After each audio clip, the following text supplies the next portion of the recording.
밤하늘을 가르는 비명소리. 핏빛이 박진수 씨의 눈앞에서 튀었다.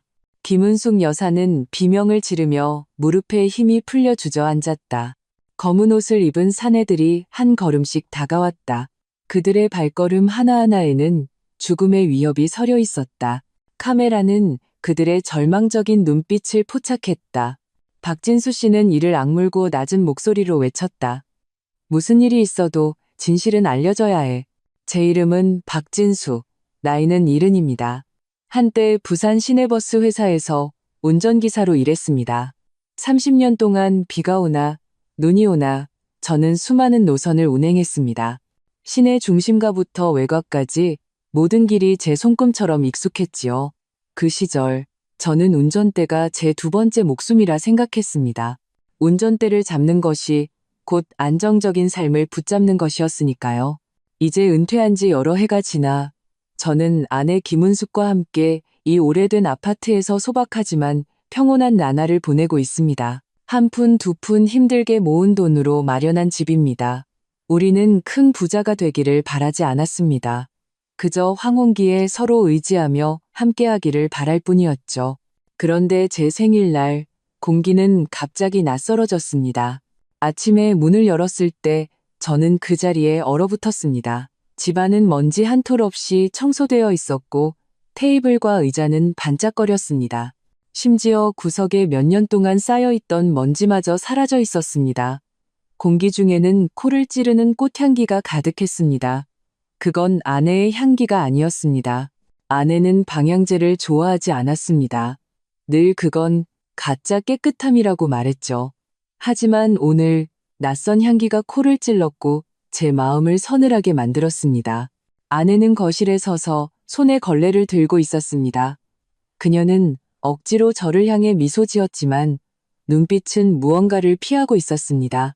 원래 감정을 잘 숨기지 못하는 사람이라 저는 한눈에 그녀의 마음이 불안하다는 것을 알아차렸습니다. 제가 의아해하고 있을 때 주방에서 한 사람이 걸어 나왔습니다. 며느리 최아라였습니다. 그녀는 단정한 옷차림에 정교한 화장을 하고 있었습니다. 손에는 잘라놓은 과일 접시를 들고 있었죠. 저를 보자 환하게 웃으며 다소 부자연스러울 정도로 경쾌한 목소리로 말했습니다. 아버님, 생신 축하드려요. 오늘 이 모든 건 저희가 준비했어요. 저는 잠시 멈칫했습니다. 마음속에서 까닭 모를 이질감이 솟구쳤습니다. 최아라는 평소에 저에게 이런 미소를 보인 적이 거의 없었습니다. 대부분은 차갑고 무심했거나 심지어 거리를 두는 듯한 태도였죠. 하지만 오늘 그녀의 미소는 얼굴에 붙인 가면처럼 화려하지만 부자연스러웠습니다. 목이 조금 말라 고개를 끄덕이며 말했습니다. 고맙다. 그런데 집이 왜 이렇게 바뀌었니? 꼭 다른 곳에 온 것 같구나. 아내가 그 말을 듣고 낮은 목소리로 중얼거렸습니다. 오늘은 특별한 날이잖아요. 깨끗하게 해야죠. 그녀는 더 이상 설명하기 싫다는 듯 서둘러 주방으로 몸을 돌렸습니다. 공기는 기이할 정도로 조용했습니다. 저는 이 모든 것을 바라보며 마음속 불안감을 느꼈지만 무엇이 잘못되었는지 꼬집어 말할 수는 없었습니다. 점심 식사는 유난히 풍성하게 준비되었습니다. 식탁에는 갈비찜, 잡채, 그리고 제가 가장 좋아하는 미역국까지 가득 차려져 있었습니다. 모든 음식이 김이 모락모락 피어올랐습니다. 아라는 부지런히 제게 반찬을 놓아주며 그녀답지 않게 부드러운 말투로 권했습니다. 제 마음은 더욱 불편해졌습니다. 마치 남의 집에 잘못 들어온 손님이 된 기분이었습니다. 식사가 반쯤 진행되었을 때 그녀는 갑자기 핸드백에서 두툼한 서류 봉투를 꺼내 제 앞에 살며시 놓았습니다. 식탁의 분위기는 순간 얼어붙었습니다. 아내는 젓가락을 내려놓고 긴장된 표정을 지었습니다. 저는 그 서류 봉투를 응시하며 심장이 빠르게 뛰기 시작했습니다. 제 목소리는 저도 모르게 떨렸습니다. 이게 뭐냐? 아라는 미소 지으며 말했습니다. 아버님, 긴장하지 마세요. 그냥 작은 서류일 뿐이에요. 이제 칠순도 되셨으니 많은 일들을 저희에게 맡기실 때가 됐어요. 여기에 도장만 찍어주시면 이 집 문제도 순조롭게 처리될 거예요. 그녀는 마치 초대장을 건네듯 가볍게 말했지만 집이라는 두 단어를 듣는 순간 제 가슴은 갑자기 옥죄어 왔습니다. 제 손가락은 뻣뻣하게 식탁볼을 더듬었고 귓가에서는 윙윙거리는 소리가 들렸습니다.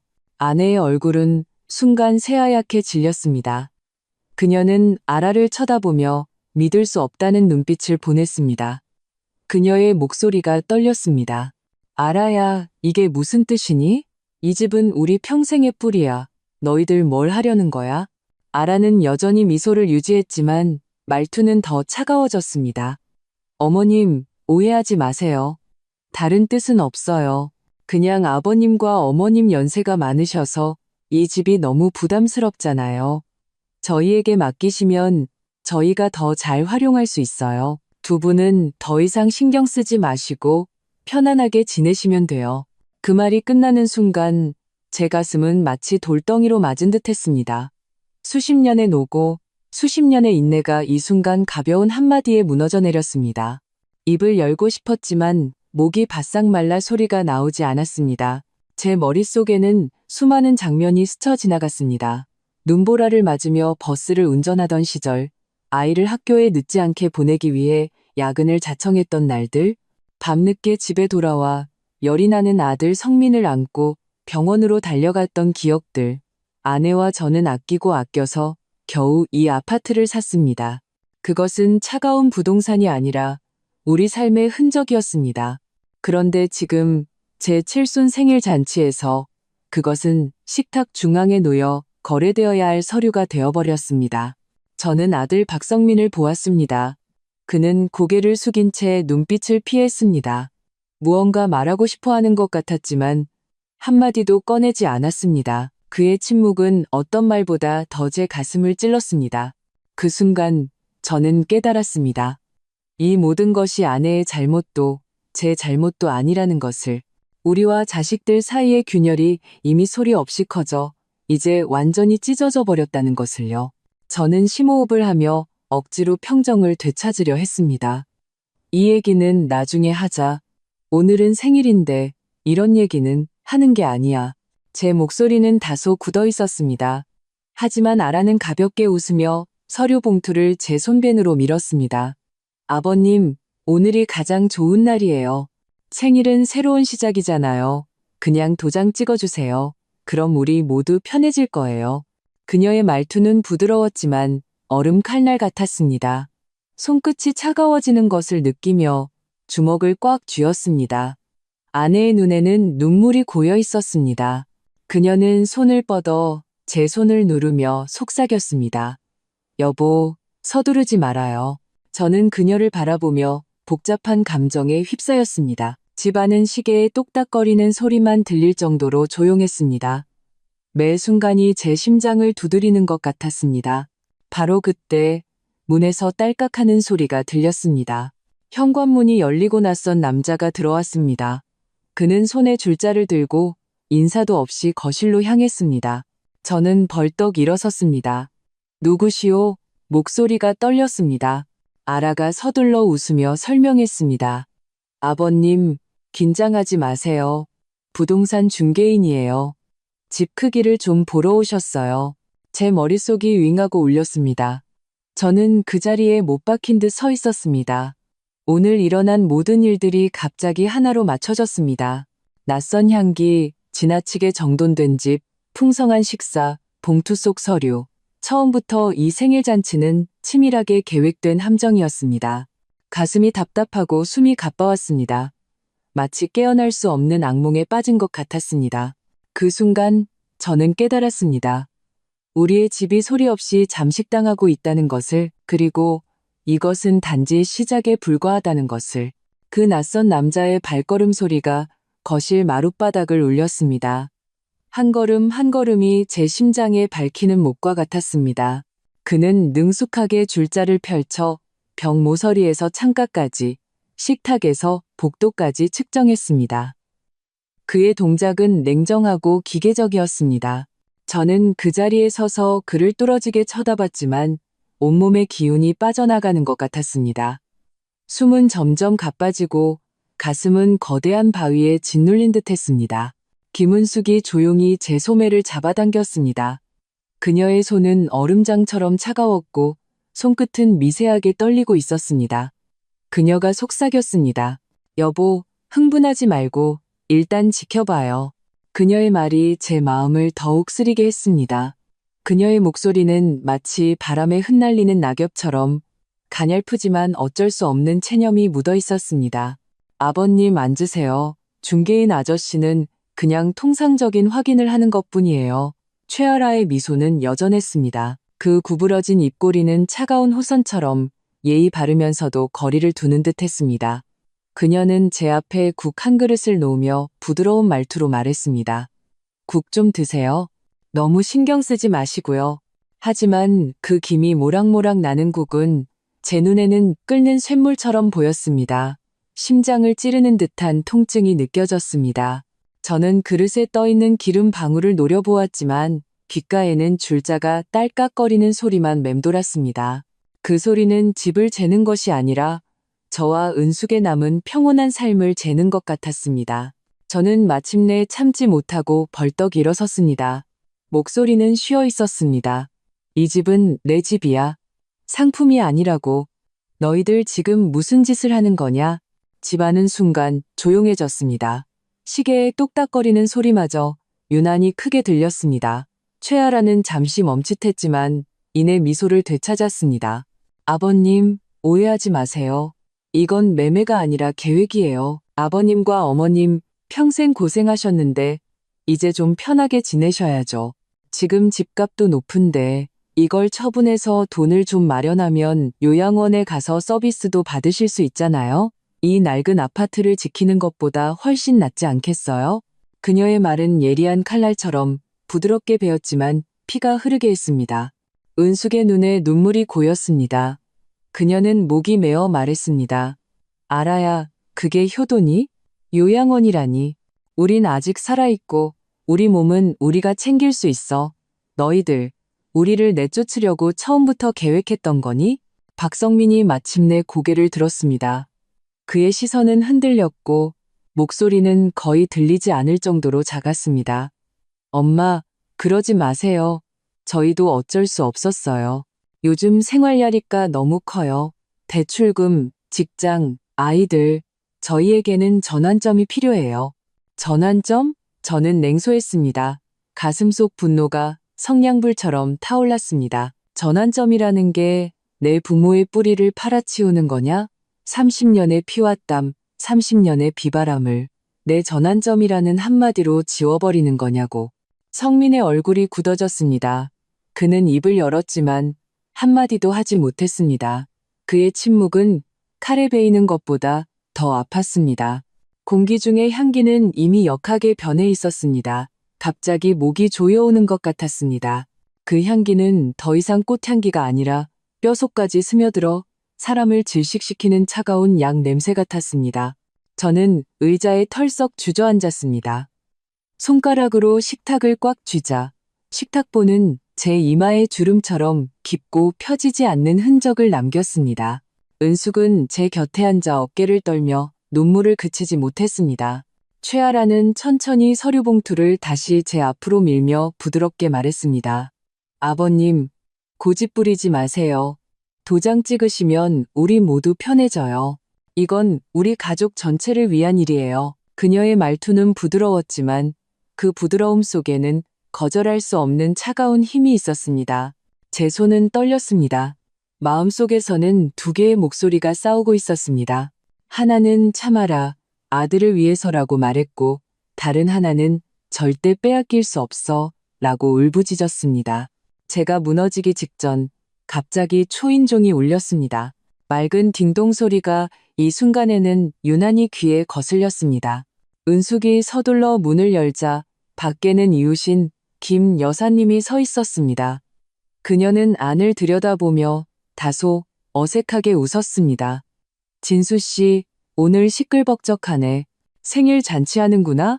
어머, 그런데 댁에 집 한다는 소문이 있던데 진짜야?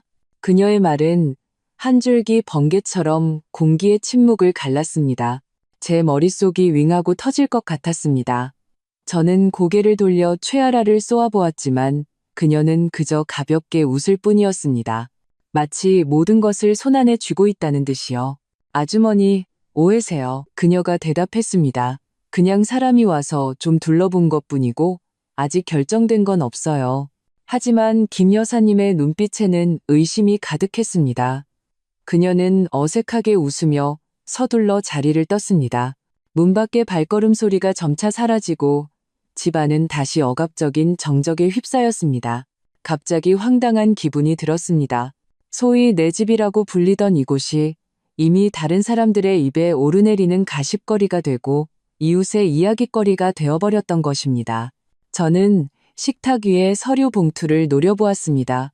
숨이 가빠지고 눈앞이 흐려졌습니다. 은숙이 제 손을 꽉 잡았습니다. 그녀의 목소리는 거의 들리지 않을 정도로 작았습니다.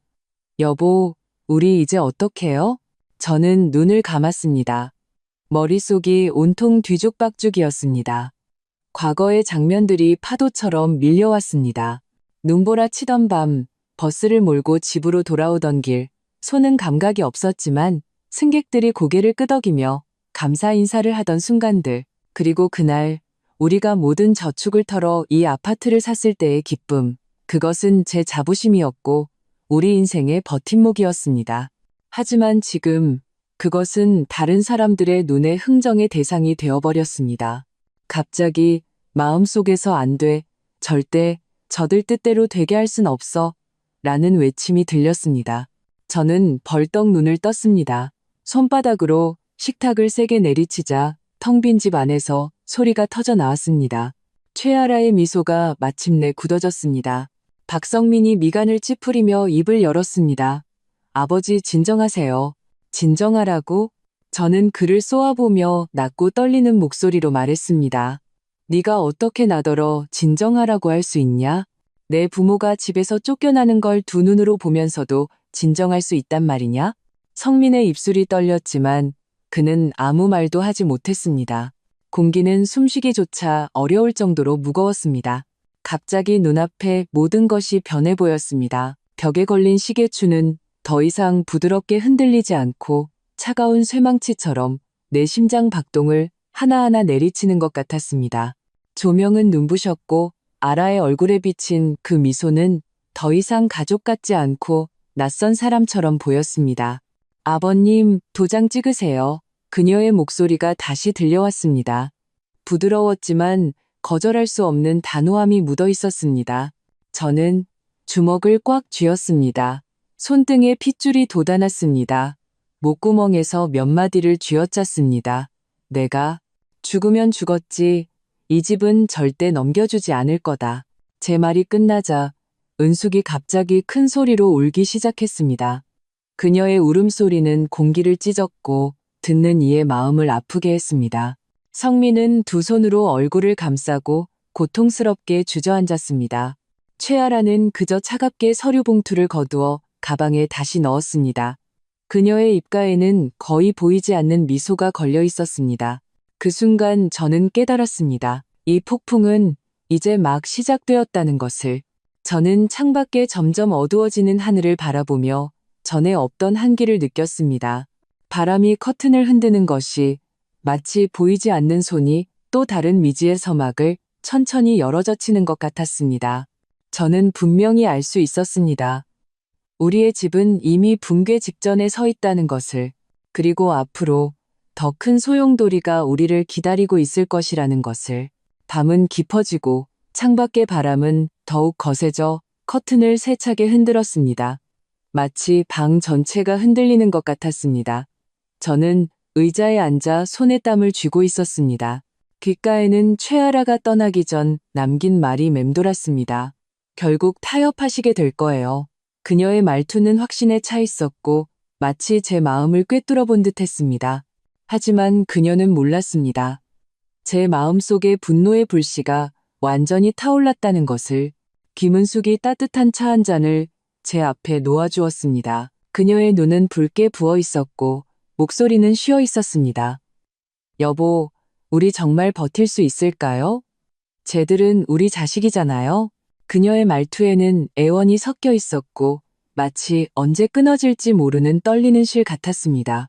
저는 찻잔을 응시했습니다. 김이 모락모락 피어올랐지만 마음은 조금도 따뜻해지지 않았습니다. 오히려 그 수증기는 안개처럼 시야를 흐리게 했습니다. 한참 후에야 저는 천천히 입을 열었습니다. 버틸 수 없어도 버텨야 해.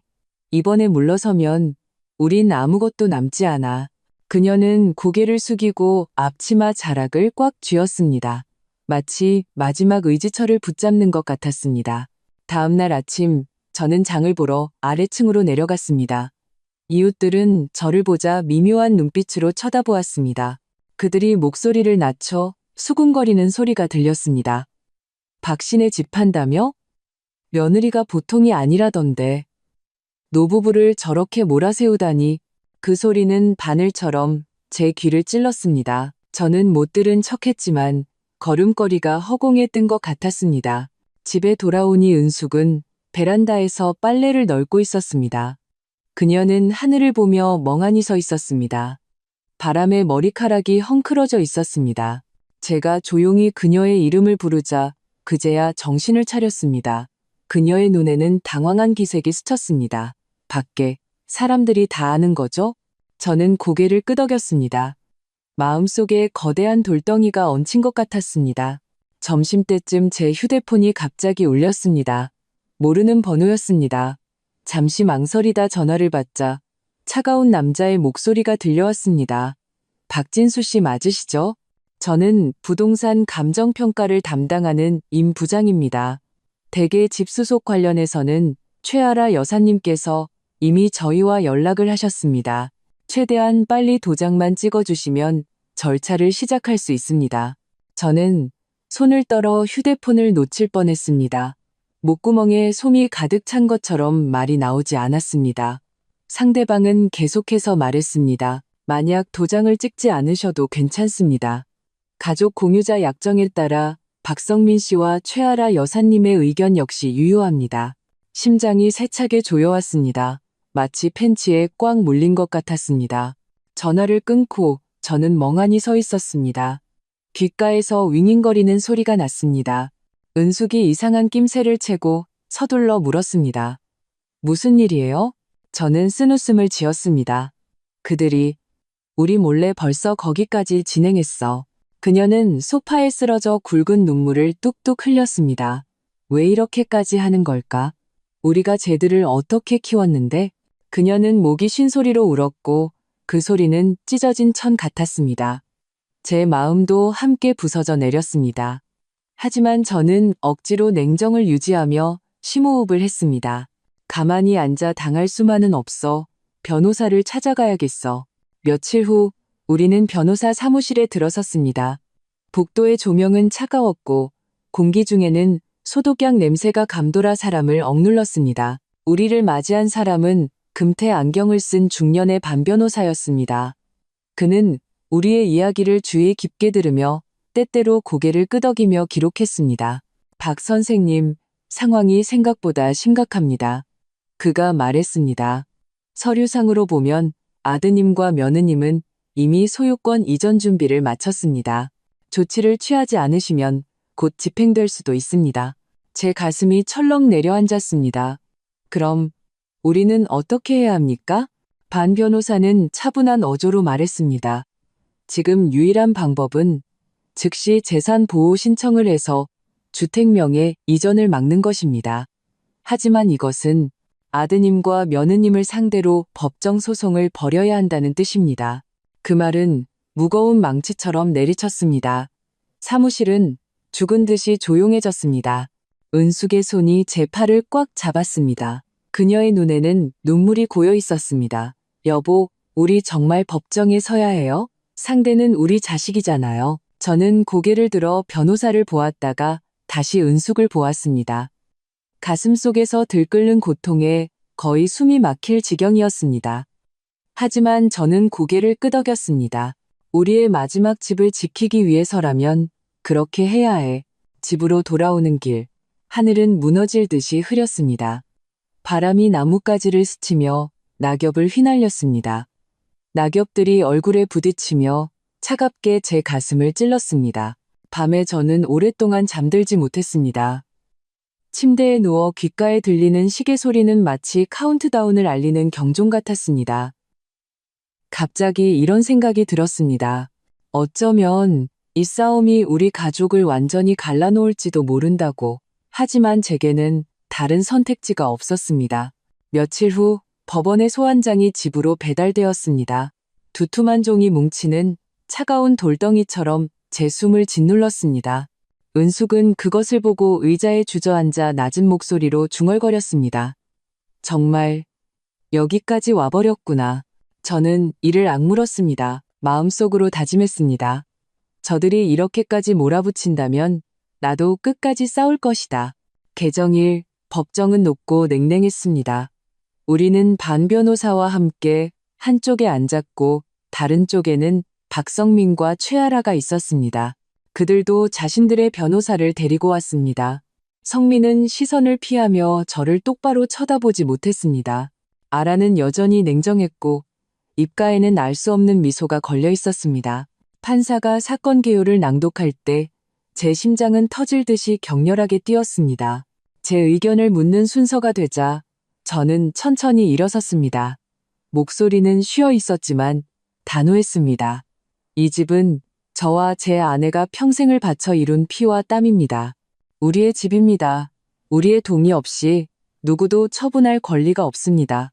제 말은 법정에서 오랫동안 울려 퍼졌습니다.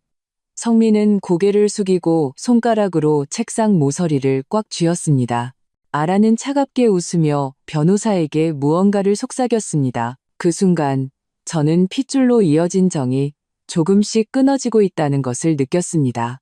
피가 뚝뚝 흐르는데도 아무도 멈추려 하지 않았습니다.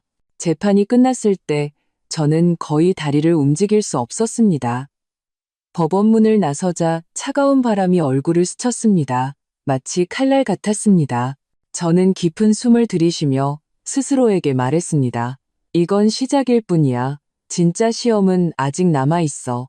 밤에 텅 빈 집으로 돌아오니 조명은 희미하고 벽의 그림자는 흔들렸습니다. 저는 창가에 앉아 멀리 반짝이는 네온사인을 바라보며 말할 수 없는 고독감에 휩싸였습니다. 은숙이 다가와 조용히 제 어깨에 손을 얹었습니다.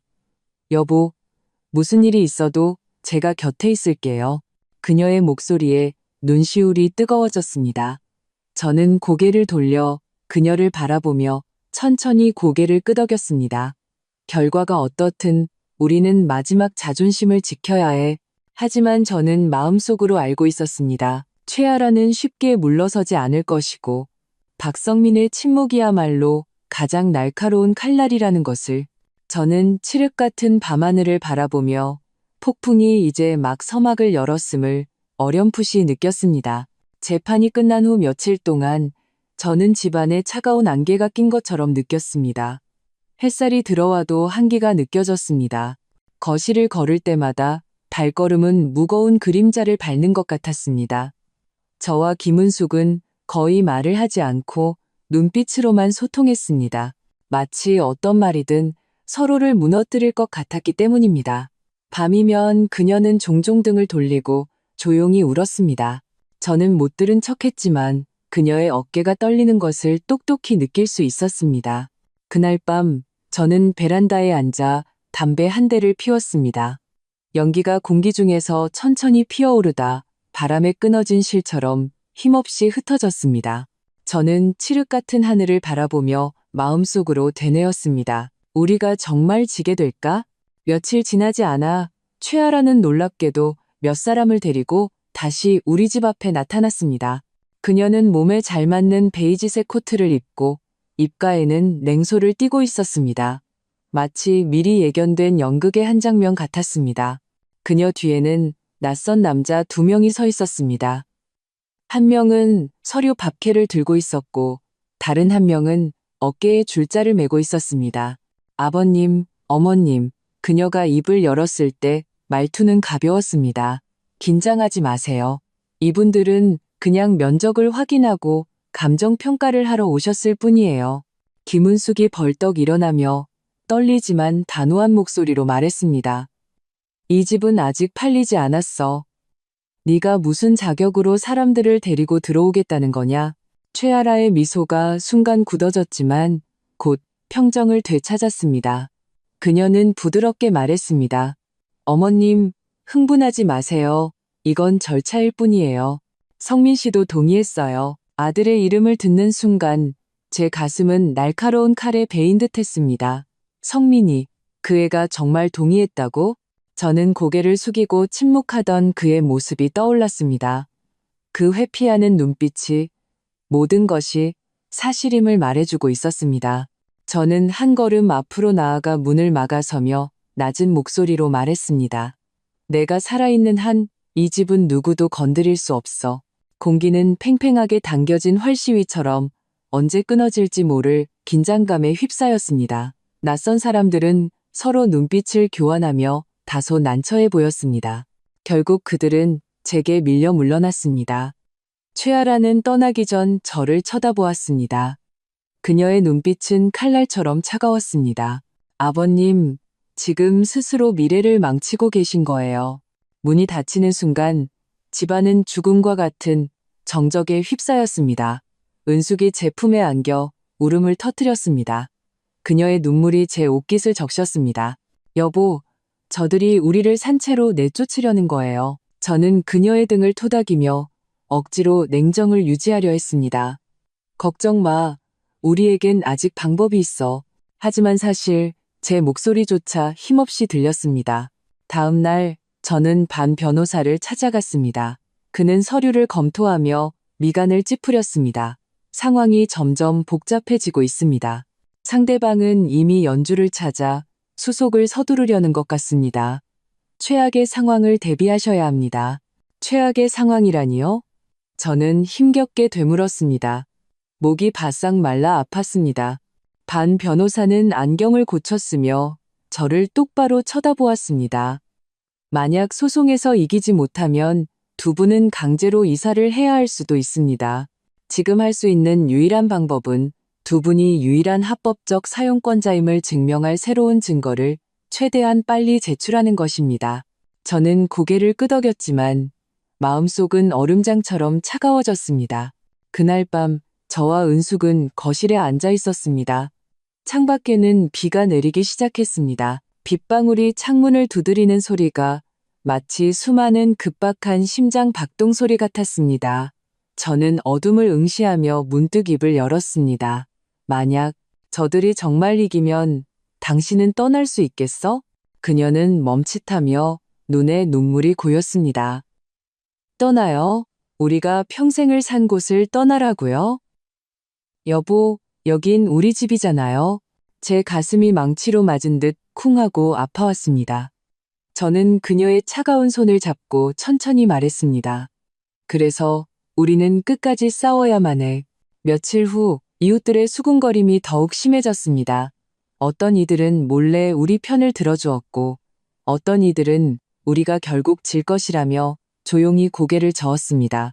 한 번은 아래층에서 장을 볼 때 금아저씨가 저를 붙잡고 걱정스러운 말투로 말했습니다. 박씨, 너무 버티지 말게. 아들은 핏줄인데 얼굴을 붉히고 끝낼 수는 없지 않나? 저는 억지로 미소를 지으며 말했습니다. 걱정해 주셔서 감사합니다. 하지만 어떤 일은 한 걸음 물러서면 천길 낭떠러지입니다. 말을 내뱉었지만 제 마음은 더욱 무거워졌습니다. 상황이 교착 상태에 빠져 있을 때 저는 뜻밖의 전화를 받았습니다. 젊은 남자의 목소리였습니다. 그는 자신을 박성민의 직장 동료라고 소개했습니다. 박 선생님, 조심하시는 게 좋을 겁니다.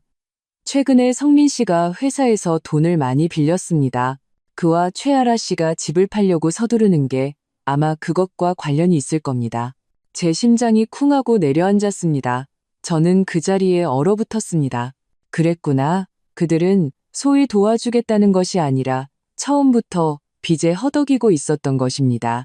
저는 휴대폰을 쥔 손의 마디가 하얗게 변하도록 꽉 쥐었습니다. 이 진실은 거대한 돌덩이처럼 저를 짓눌러 거의 숨을 쉴 수 없게 했습니다. 하지만 동시에 마음속에서는 복잡한 감정이 솟구쳤습니다. 분노, 실망, 그리고 차마 완전히 끊어낼 수 없는 부성애. 밤에 이 소식을 은숙에게 전했습니다. 그녀는 한참 동안 멍하니 있다가 낮은 목소리로 말했습니다. 그래서 그들은 우리를 돌보려던 게 아니라 자신들의 구멍을 메우려고 했던 거군요. 그녀는 이 말을 끝으로 마침내 참았던 눈물을 터뜨렸습니다. 저는 그녀를 끌어안았습니다. 목구멍에 돌이 걸린 것처럼 한참 후에야 몇 마디를 쥐어짰습니다. 어쨌든 우리는 더 이상 물러설 수 없어. 두 번째 재판은 첫 번째보다 더 치열했습니다. 최아라는 강경한 태도로 각종 서류를 내밀었습니다. 박성민은 시종일관 침묵을 지키며 가끔 고개를 들어 저를 보다가도 이내 시선을 피했습니다. 저는 그를 보며 마음이 칼로 베이는 듯했지만 한마디도 하지 않았습니다. 저는 그가 이미 다른 편에 섰다는 것을 깨달았습니다. 법정에서의 공방은 저를 거의 질식시킬 뻔했습니다. 모든 변론이 칼날처럼 부딪혔고 불꽃이 튀었습니다. 제 목소리는 쉬었지만 여전히 냉정을 유지하려 애썼습니다. 이것이 우리의 마지막 방어선이라는 것을 알고 있었기 때문입니다. 재판이 끝나고 법원을 나섰을 때 저는 온몸의 기운이 빠진 것 같았습니다. 하늘은 잿빛이었고 바람에는 한기가 섞여 있었습니다. 저는 멀리 오가는 차량들을 보며 문득 이런 생각이 들었습니다. 어쩌면 이 폭풍은 이제 겨우 시작된 것일지도 모른다고. 집에 돌아오니 은숙은 식탁 앞에 멍하니 앉아 있었습니다. 식탁 위의 음식은 이미 식어 있었지만 그녀는 한 입도 대지 않았습니다. 저는 다가가 조용히 그녀의 어깨를 잡았습니다. 어쨌든 우리는 계속 나아가야 해. 그녀가 고개를 돌려 저를 보았습니다. 눈가에 눈물이 반짝였습니다. 여보, 만약 저들이 정말 우리를 막다른 골목으로 몰아넣으면 우리는 어디로 가야 할까요? 제 목이 꽉 조여와 대답할 수 없었습니다. 창밖의 비는 점점 거세지고 천둥 소리가 울려 퍼졌습니다. 마치 온 세상이 우리를 위해 울고 있는 것 같았습니다. 그 순간 제 마음속에 기이한 예감이 스쳐 지나갔습니다. 이 혈육과 돈의 전쟁은 여기서 끝나지 않을 것이라고, 더 격렬한 충격이 있을 것이라고. 저는 어두운 하늘을 바라보며 무의식적으로 주먹을 꽉 쥐었습니다. 미래가 아무리 힘들더라도 나는 버텨내야만 한다. 한번 쓰러지면 모든 것을 잃게 될 테니까. 그리고 멀리서 저는 익숙한 발걸음 소리가 한 걸음 한 걸음 우리 집 문으로 다가오는 것을 들을 수 있었습니다. 문 밖의 발걸음 소리는 점점 가까워졌습니다. 무겁고 급한 소리가 마치 제 심장을 두드리는 북소리 같았습니다. 저는 숨을 죽이고 김은숙과 시선을 마주쳤습니다. 그녀의 눈빛에는 당황한 기색이 스쳤습니다. 저는 천천히 문으로 다가가 차가운 문손잡이를 잡았습니다. 심장이 터질 듯이 뛰었습니다. 문을 열자 밖에 서 있는 사람은 놀랍게도 박성민이었습니다. 그는 구겨진 양복을 입고 얼굴은 초췌했으며 눈빛은 불안하게 흔들렸습니다. 빗물이 머리카락에서 떨어져 어깨를 적시고 있었습니다. 그는 문 앞에 서서 몇 초간 침묵하다가 낮은 목소리로 입을 열었습니다. 아버지, 어머니, 들어가도 될까요? 제가 몸을 비키자 그는 조심스럽게 안으로 들어왔습니다. 집안의 분위기는 즉시 얼어붙었습니다. 공기마저 무거운 압박감을 띄었습니다. 은숙이 그를 쳐다보며 눈물을 머금고 말했습니다. 성민아, 대체 뭘 하려는 거니? 왜 우리를 이 지경까지 몰아붙이는 거야? 성민이 고개를 들었습니다. 입술이 살짝 떨렸지만 결국 입을 열었습니다. 제가 빚이 많아요. 빨리 갚지 않으면 우리 가족 모두가 끝장이에요. 어쩔 수 없었어요. 제 심장은 무거운 망치로 맞은 듯 했습니다. 피가 머리로 솟구쳤습니다. 소문이 사실이었던 것입니다. 그의 빚은 제가 생각했던 것보다 훨씬 깊었습니다. 하지만 저는 여전히 분노를 억누르며 쉰 목소리로 말했습니다. 네게 어려운 사정이 있을 수는 있지. 하지만 왜 하필 우리가 평생 의지해온 이 집에 손을 대려고 한 거냐? 내 엄마와 나는 내 마음속에 있기는 한 거냐? 성민의 얼굴이 하얗게 질렸습니다. 한참 침묵하다가 낮은 목소리로 중얼거렸습니다. 아버지, 저는 그냥 너무 두려웠어요. 아라가 이게 유일한 방법이라고 했어요. 그 말을 듣는 순간 제 가슴 속의 불길은 더욱 거세게 타올랐습니다. 모든 것의 배후에는 최아라가 진짜 조종자였던 것입니다. 은숙은 참지 못하고 울음을 터뜨렸습니다. 눈물이 바닥에 떨어졌습니다. 우리가 평생 고생해서 겨우 안정된 집 하나 마련했는데 네가 그걸 네 손으로 부수려고 하는구나. 성민이 쿵소리를 내며 무릎을 꿇었습니다. 눈물이 빗물과 섞여 뺨을 타고 흘러내렸습니다. 아버지, 어머니, 제가 잘못했어요. 하지만 이미 돌아갈 길이 없어요. 채권자들이 언제라도 들이닥칠 거예요. 가족이 나락으로 떨어지는 걸 그냥 보고 있을 수만은 없었어요. 저는 그를 바라보며 마음속에서 뒤섞이는 감정들을 느꼈습니다. 분노, 실망, 연민이 뒤엉켜 마치 풀 수 없는 엉킨 실타래 같았습니다. 손을 뻗어 그를 일으켜주고 싶었지만 그 차가운 사실들을 떠올리자 제 손은 허공에서 굳어버렸습니다. 밤은 깊었고 창밖의 비는 점차 그쳤습니다. 공기 중에는 축축한 기운이 감돌았습니다. 성민은 우리 발치에서 온몸을 떨며 울었고 저와 은숙은 폭풍 속에서 흔들리는 두 그루의 나무처럼 서로에게 단단히 기댈 수밖에 없었습니다. 다음 날 아침 최아라는 냉소를 띠고 다시 찾아왔습니다. 그녀는 소파에 웅크리고 있는 성민을 보고 미간을 찌푸렸지만 이내 짜증스러운 표정을 지었습니다. 당신 왜 아직 여기 있어요? 시간을 끌면 안 된다고요. 저는 그녀를 쏘아보며 얼음처럼 차가운 목소리로 말했습니다. 최아라, 너는 처음부터 그의 빚을 알고 있었지? 네가 그를 이렇게 하도록 몰아붙인 거지? 그녀는 부인하지 않고 그저 어깨를 으쓱했습니다. 누가 제안했든 이게 가장 현실적인 방법이에요. 집을 팔면 두 분은 요양원으로 옮기실 수도 있잖아요. 얼마나 편해요. 그녀의 말투는 마치 지극히 평범한 작은 일을 이야기하는 것처럼 가벼웠습니다. 제 가슴 속의 분노가 이성을 태워버릴 것 같았지만 저는 참아내며 차갑게 한마디를 내뱉었습니다. 꿈도 꾸지 마. 성민이 고개를 들어 그녀를 보았습니다. 그의 눈빛에는 갈등과 고통이 스쳐 지나갔습니다. 그 순간 저는 그가 이미 휩쓸려 헤어나올 수 없게 되었다는 것을 깨달았습니다. 며칠 후 법원의 통지서가 정식으로 송달되었습니다. 개정 날짜가 앞당겨졌다는 것은 상대방이 절차를 서두르고 있다는 의미였습니다.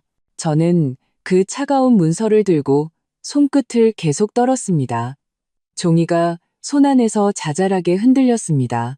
은숙이 제 어깨에 기대며 거의 들리지 않는 목소리로 말했습니다. 여보, 우리 정말 버틸 수 있을까요? 저는 대답하지 않고 그 통지서를 마지막 구명더처처럼 꽉 쥐었습니다. 개정을 기다리는 동안 온 동네가 수군거렸습니다. 어떤 이웃들은 몰래 저를 보며 복잡한 눈빛을 보였습니다. 동정심과 냉담함이 섞여 있는 듯했습니다. 저는 거리를 걸을 때마다 두꺼운 잿빛 그림자를 뒤집어 쓴 것 같았습니다. 그러던 어느 날 오랜 이웃인 금아저씨가 조용히 제게 쪽지 하나를 건네주었습니다.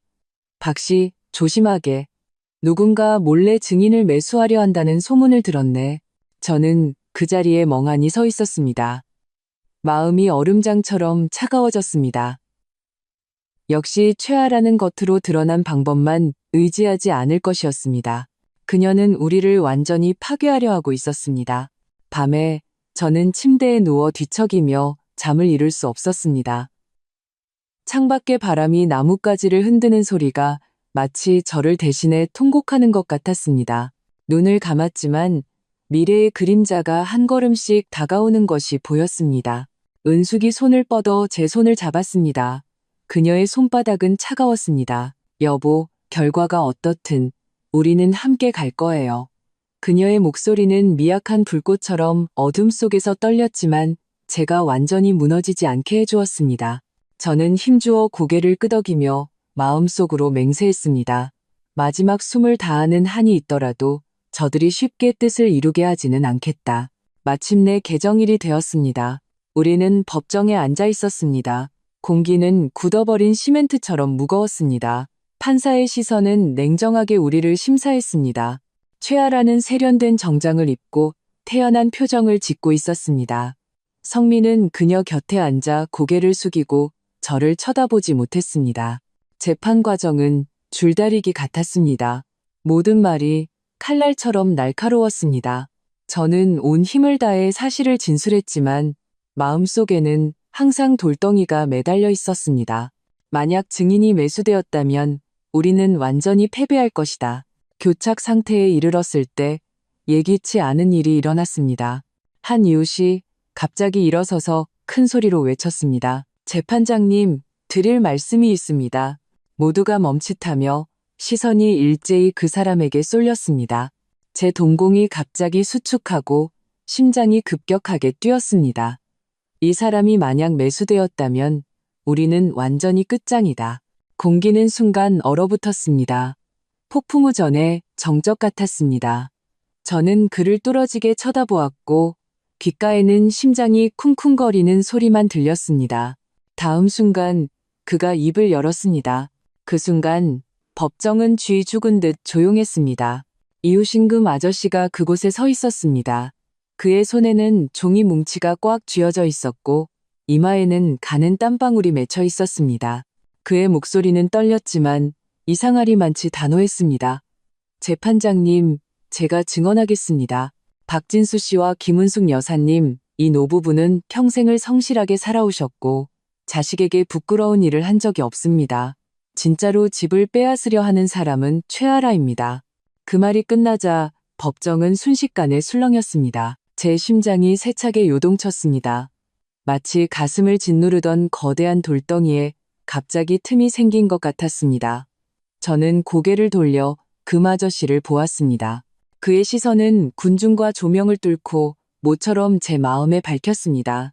최아라의 얼굴색이 급변했습니다. 그녀는 즉시 일어나 차갑게 반박했습니다. 이 증인은 저 가족과 친분이 두터운 사이입니다. 그가 하는 말이 진실이라고 어떻게 보장할 수 있습니까? 그의 말은 어떤 법적 효력도 없습니다. 판사가 그녀에게 앉으라고 손짓한 후 금 아저씨를 향해 말했습니다. 가지고 계신 증거를 제출할 수 있습니까? 금 아저씨는 고개를 끄덕이며 떨리는 손으로 그 종이 뭉치를 건넸습니다. 저는 급한 숨을 억지로 참으며 그 몇 장의 종이를 뚫어지게 쳐다보았습니다. 판사가 서류를 넘길 때 법정은 종이가 넘어가는 소리가 들릴 정도로 조용했습니다. 마침내 판사가 입을 열었습니다. 이것은 몇 건의 계약서 사본입니다. 최아라 씨가 수개월 전부터 허위 명분으로 여러 부동산 중개인과 접촉하여 몰래 집값을 감정하고 매각을 준비했다는 내용이 담겨 있습니다. 이 증거는 현재의 분쟁과 관련성이 매우 높으므로 중요한 자료로 채택하겠습니다. 제 심장이 세차게 뛰었습니다. 거의 소리를 지를 뻔했습니다.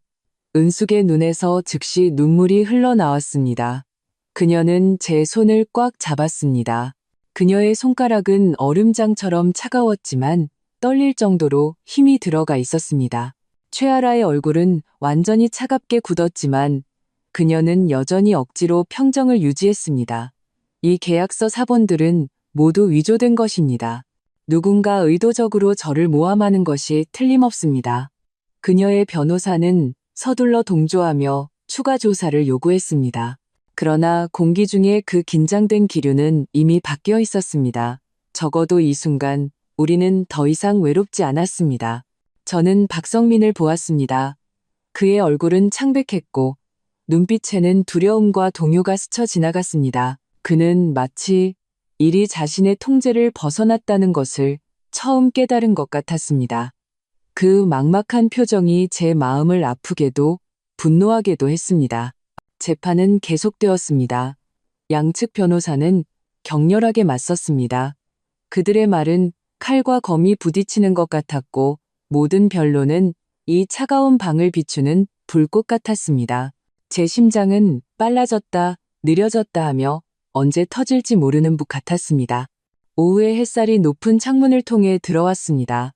빛은 바닥에 긴 그림자를 그렸습니다. 그 그림자는 저와 은숙을 단단히 감싸 마치 깨뜨릴 수 없는 보호막 같았습니다. 저는 문득 깨달았습니다. 세상이 뒤집히더라도 우리는 여전히 어깨를 나란히 하고 서 있어야 한다는 것을. 휴정 시간에 저는 법정을 나와 길게 숨을 내쉬었습니다. 복도는 사람들 소리로 시끄러웠지만 마치 유리 한 겹을 사이에 둔 것처럼 제 귀에는 들리지 않았습니다. 제 머릿속에는 이 싸움은 아직 끝나지 않았다는 생각뿐이었습니다. 박성민이 뒤쫓아와 낮은 목소리로 아버지라고 불렀습니다. 저는 걸음을 멈추고 등을 돌린 채 돌아보지 않았습니다. 잠시 침묵이 흐른 후 그의 목소리가 부서지듯 들려왔습니다. 죄송해요. 저는 눈을 감았습니다. 마음이 칼로 베이는 것 같았습니다. 그의 사과는 제 마음을 아프게 했지만 그가 남긴 상처를 지울 수는 없었습니다. 저는 천천히 입을 열었습니다. 성민아, 네가 정말로 미안해야 할 사람은 우리가 아니라 너 자신이야. 그는 아무 말도 하지 못하고 바람에 꺾인 나무처럼 그 자리에 서 있었습니다. 저녁에 은숙과 함께 집으로 돌아왔습니다. 집은 여전히 조용했지만 예전처럼 따뜻하지는 않았습니다. 우리는 거실에 앉아 아무 말도 하지 않았습니다. 벽에 걸린 시계의 똑딱거리는 소리만 들렸습니다. 그 소리는 제 긴장된 신경을 두드렸고 매 순간이 고문처럼 길게 느껴졌습니다. 밤이 깊어 저는 창가로 걸어갔습니다. 멀리 희미한 가로등을 바라보았습니다. 미풍이 커튼을 흔들었고 마치 보이지 않는 손이 제 어깨를 부드럽게 스치는 것 같았습니다. 저는 집은 전쟁터가 아니다라는 옛말을 떠올렸습니다. 하지만 현실은 저로 하여금 가장 가까운 사람을 적으로 삼게 만들었습니다. 다음 날 동네에서는 수군거림이 더욱 심해졌습니다. 어떤 사람들은 우리를 동정했고 어떤 사람들은 냉담하게 지켜보았습니다. 길모퉁이에서 저는 익숙한 모습을 만났습니다. 최아라였습니다. 그녀는 조금도 피하지 않고 편의점 문 앞에 서서 낯선 남자 2명과 낮은 목소리로 대화를 나누고 있었습니다. 그녀는 저를 보자 재빨리 시선을 거두고 의미심장한 미소를 지었습니다. 그 순간 제 가슴이 쿵 하고 내려앉았습니다. 더 큰 폭풍이 다가오고 있음을 어렴풋이 느꼈습니다. 그날 밤 집 앞에 낯선 검은색 세단이 나타났습니다. 한참을 멈춰 있다가 떠났습니다. 은숙은 차의 불빛이 사라지는 방향을 보며 떨리는 목소리로 말했습니다. 여보, 저들이 또 무슨 짓을 하려는 걸까요? 저는 잠시 침묵하다가 손을 뻗어 그녀의 손을 잡았습니다. 무슨 일이 있어도 우리는 버텨야 해. 창밖의 밤은 깊고 거대한 장막처럼 모든 것을 뒤덮고 있었습니다. 어둠 속에는 수많은 시선이 숨어 우리의 모든 발걸음을 지켜보는 것 같았습니다. 재판 둘째 날 새로운 증인이 나타났습니다. 우리가 거의 알지 못하는 사람이었습니다. 그는 우리에 대한 부정적인 정보를 수집하라는 고용을 받았었다고 주장했습니다. 그의 말은 폭탄처럼 터져 법정 분위기를 다시 한번 긴장시켰습니다. 제 심장은 허공에 매달린 듯 했습니다. 이 사람이 과연 어떤 말을 할지 알 수 없었습니다. 그가 입을 열었을 때 목소리는 낮았지만 모든 글자가 칼날 같았습니다. 저는 본래 최아라 씨에게 고용되어 이 어르신들이 외부에 빚이 있고 도박을 한다는 헛소문을 퍼뜨리라는 지시를 받았습니다. 하지만 나중에 모든 것이 거짓이라는 것을 알게 되었습니다. 저는 더 이상 이런 일을 계속하고 싶지 않아서 오늘 이 자리에 서기로 결심했습니다. 법정은 다시 한번 소란스러워졌습니다. 최아라의 얼굴은 잿빛이 되었고 이를 악물었지만 판사의 정숙 한마디에 억눌렸습니다. 그 순간 저는 문득 어둠 속에서도 누군가는 기꺼이 등불을 켜려 한다는 것을 느꼈습니다. 비록 미약하지만 앞길을 비출 수 있는 빛으려. 하지만 저는 또한 알고 있었습니다.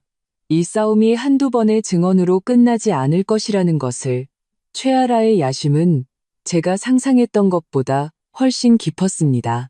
그녀는 쉽게 포기하지 않을 것입니다. 법원을 나올 때 저는 고개를 들어 흐린 하늘을 보았습니다. 두꺼운 먹구름이 낮게 깔려 언제라도 무너질 것 같았습니다. 저는 마음속으로 깨달았습니다. 이것은 폭풍우의 시작일 뿐이라고. 집에 돌아오자 은숙이 조용히 말했습니다. 여보, 혹시 눈치채셨어요? 이제 이건 단순히 집 문제가 아니에요. 저는 고개를 끄덕였습니다. 시선은 무거웠습니다. 그래, 이건 존엄에 관한 싸움이야. 그녀는 한참 침묵하다가 말했습니다. 그렇다면 우리는 반드시 끝까지 버텨야 해요. 저는 그녀를 보며 눈에 단호한 빛이 스치는 것을 보았습니다. 결말이 어떻든 우리는 저들이 우리의 것을 쉽게 빼앗아 가게 둘 수 없어. 밤에 저는 다시 잠을 이루지 못했습니다. 어둠 속에서 제 심장 소리가 전투의 북소리처럼 무겁게 들렸습니다. 밖에서는 바람이 윙윙거리며 창문을 가볍게 흔들었습니다. 그 소리는 마치 진짜 시련이 아직 남아있다고 저를 일깨우는 것 같았습니다. 이런 억압적인 분위기 속에서 저는 문득 그 아저씨가 헤어질 때 제게 했던 말이 떠올랐습니다. 박씨, 조심하게. 저들이 다른 수를 쓸지도 몰라. 저는 뒤척이며 천장을 응시했습니다. 머릿속에는 그 말이 계속 맴돌았습니다. 제 직감이 말하고 있었습니다. 더 위험한 상황이 다가오고 있다고. 역시 며칠 후 동네에 새로운 소문이 퍼졌습니다. 누군가 익명으로 저와 은숙이 이미 집을 양도했지만 시간을 끌기 위해 고의로 사실을 숨기고 있다고 신고했다는 것입니다. 저는 그 자리에 멍하니 서 있었습니다. 손바닥에서 식은땀이 흘렀습니다. 직감이 말했습니다. 이것은 절대 우연이 아니라 최아라의 또 다른 카드라고. 바람이 거세게 불기 시작했고 운명의 거대한 파도가 다시 한번 덮쳐왔습니다. 익명 신고 소식은 예고 없이 날아든 거대한 돌덩이처럼 제 삶에 떨어졌습니다. 이미 휘저어져 혼탁해진 수면을 완전히 뒤집어 거대한 파도를 일으켰습니다. 동네의 수군거림은 순식간에 늘어났습니다. 사람들은 복도에서, 시장에서, 찻집에서 낮은 목소리로 대화했습니다. 마치 하룻밤 사이에 저와 은숙이 모든 사람의 주목을 받는 초점이 된 것 같았습니다. 그 사람들 벌써 진명에 넘겼다면서 불쌍한 척하고 있대. 누군가 등 뒤에서 중얼거렸습니다. 정말 그렇다면 그건 너무한 거 아니야? 다른 목소리가 동조했습니다. 이런 자잘한 말들은 날카로운 바늘처럼 끊임없이 제 귀를 찔렀습니다. 제가 못 들은 척해도 마음속의 아픔은 우리가 여론의 심연으로 밀려나고 있음을 계속해서 상기시켰습니다.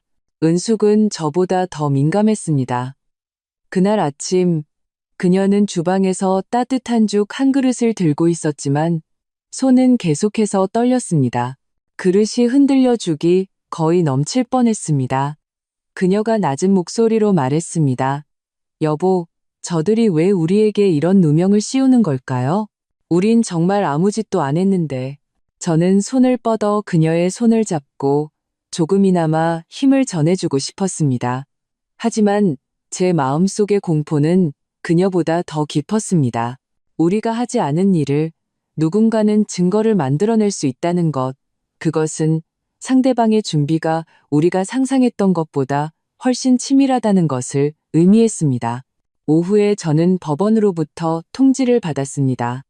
신고 자료가 접수되었으니 다시 출석하여 상황을 설명해야 한다는 것이었습니다. 전화기 너머 서기원의 목소리는 차갑고 감정이 없었습니다. 제가 전화를 끊었을 때 손바닥은 온통 땀으로 젖어 있었습니다. 마치 얼음덩이를 쥐고 있는 것 같았습니다. 밤이 내리고 바람은 창밖에서 윙윙거렸습니다. 유리창이 윙윙 소리를 냈습니다. 집안에는 시계의 똑딱거리는 소리뿐이었습니다. 저와 은숙은 나란히 소파에 앉아 있었지만 한마디도 할 수 없었습니다. 그런 침묵은 어떤 다툼보다 더 숨막히게 했습니다.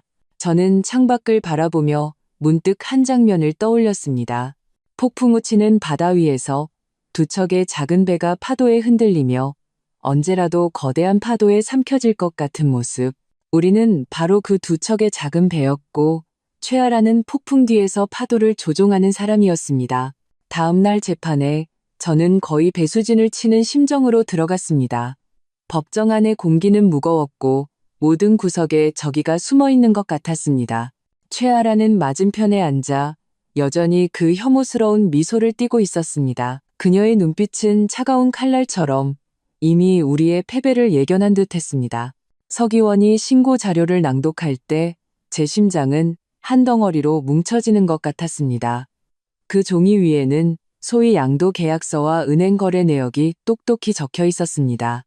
심지어 우리가 비밀리에 거래를 완료한 것처럼 보이는 몇 장의 흐릿한 사진까지 첨부되어 있었습니다. 모든 글자가 철석 같은 증거처럼 제 가슴을 세게 짓눌렀습니다.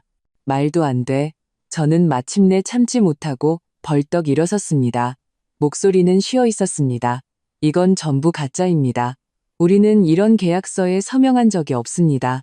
판사가 미간을 찌푸리며 저에게 진정하라고 손짓했습니다. 하지만 저는 방청석 사람들의 표정을 보았습니다. 어떤 이는 의심했고 어떤 이는 냉담했으며 대부분은 구경하는 눈빛이었습니다. 그 순간 저는 문득 깨달았습니다. 진실이 항상 가장 강력한 것은 아니라는 것을. 때로는 거짓말이 더 쉽게 믿긴다는 것을. 은숙이 제 손을 잡았습니다. 그녀의 눈가는 붉었지만 눈물을 억지로 참고 있었습니다. 여보, 앉아요.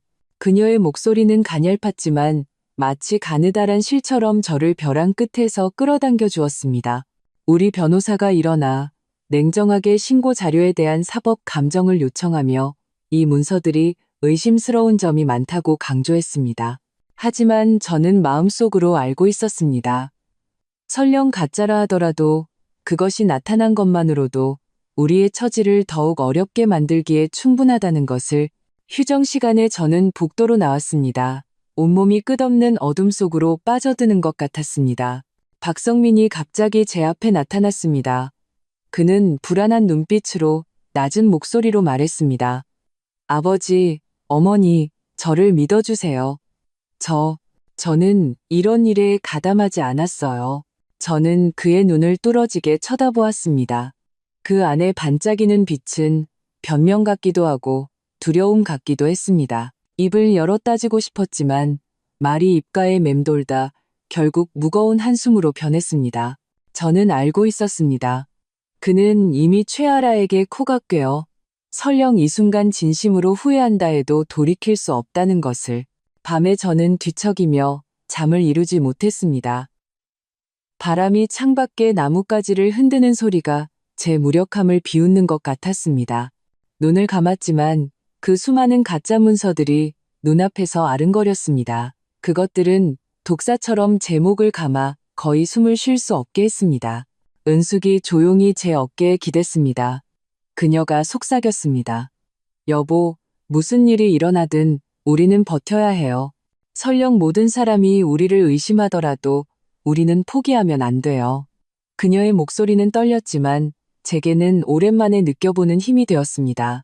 그 순간 저는 문득 젊었을 때 버스를 운전하던 시절을 떠올렸습니다.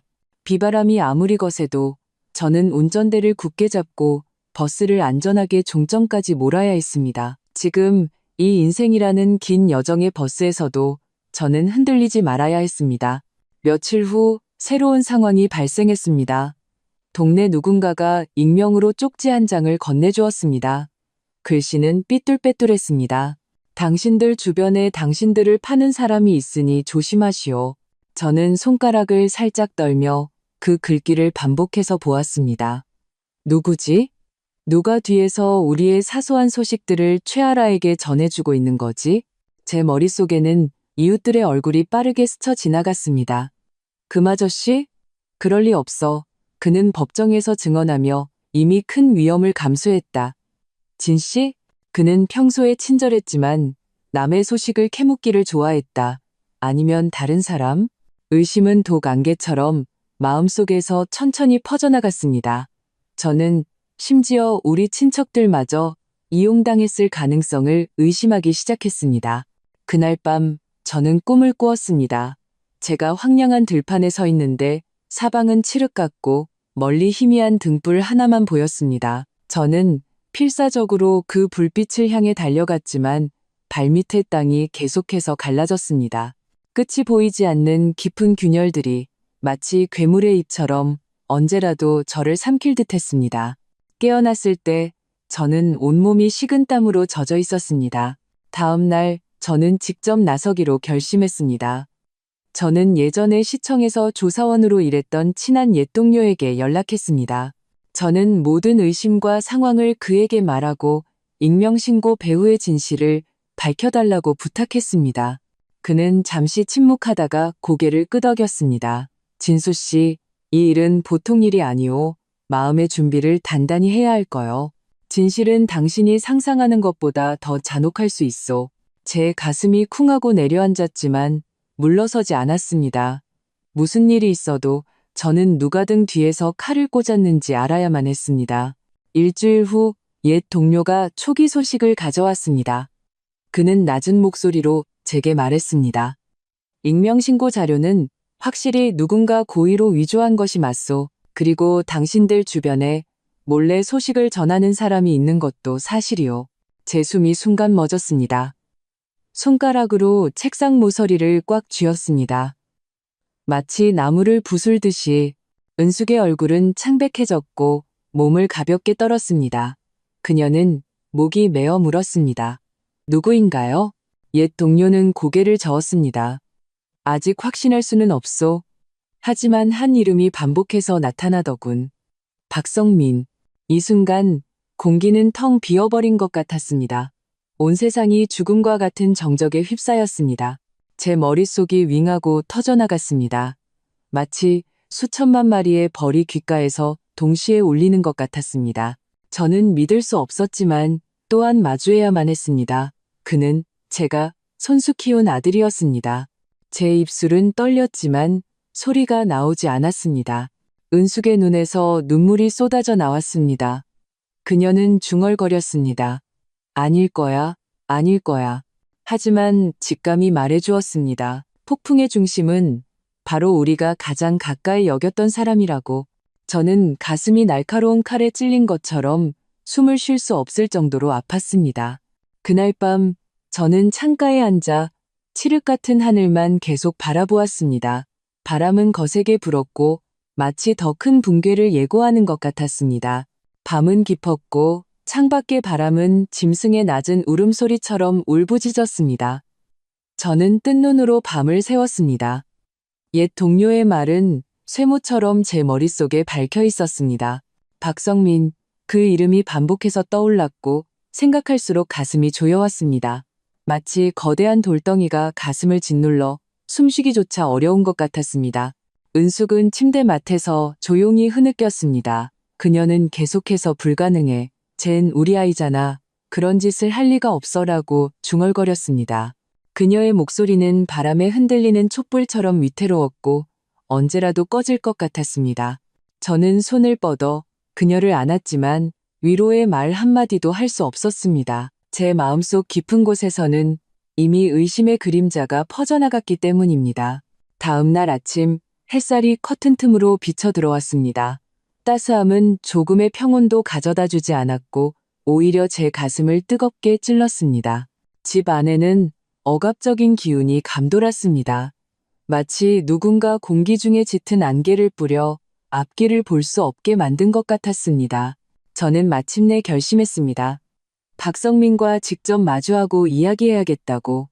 결과가 어떻든 저는 그의 입에서 직접 답을 들어야만 했습니다.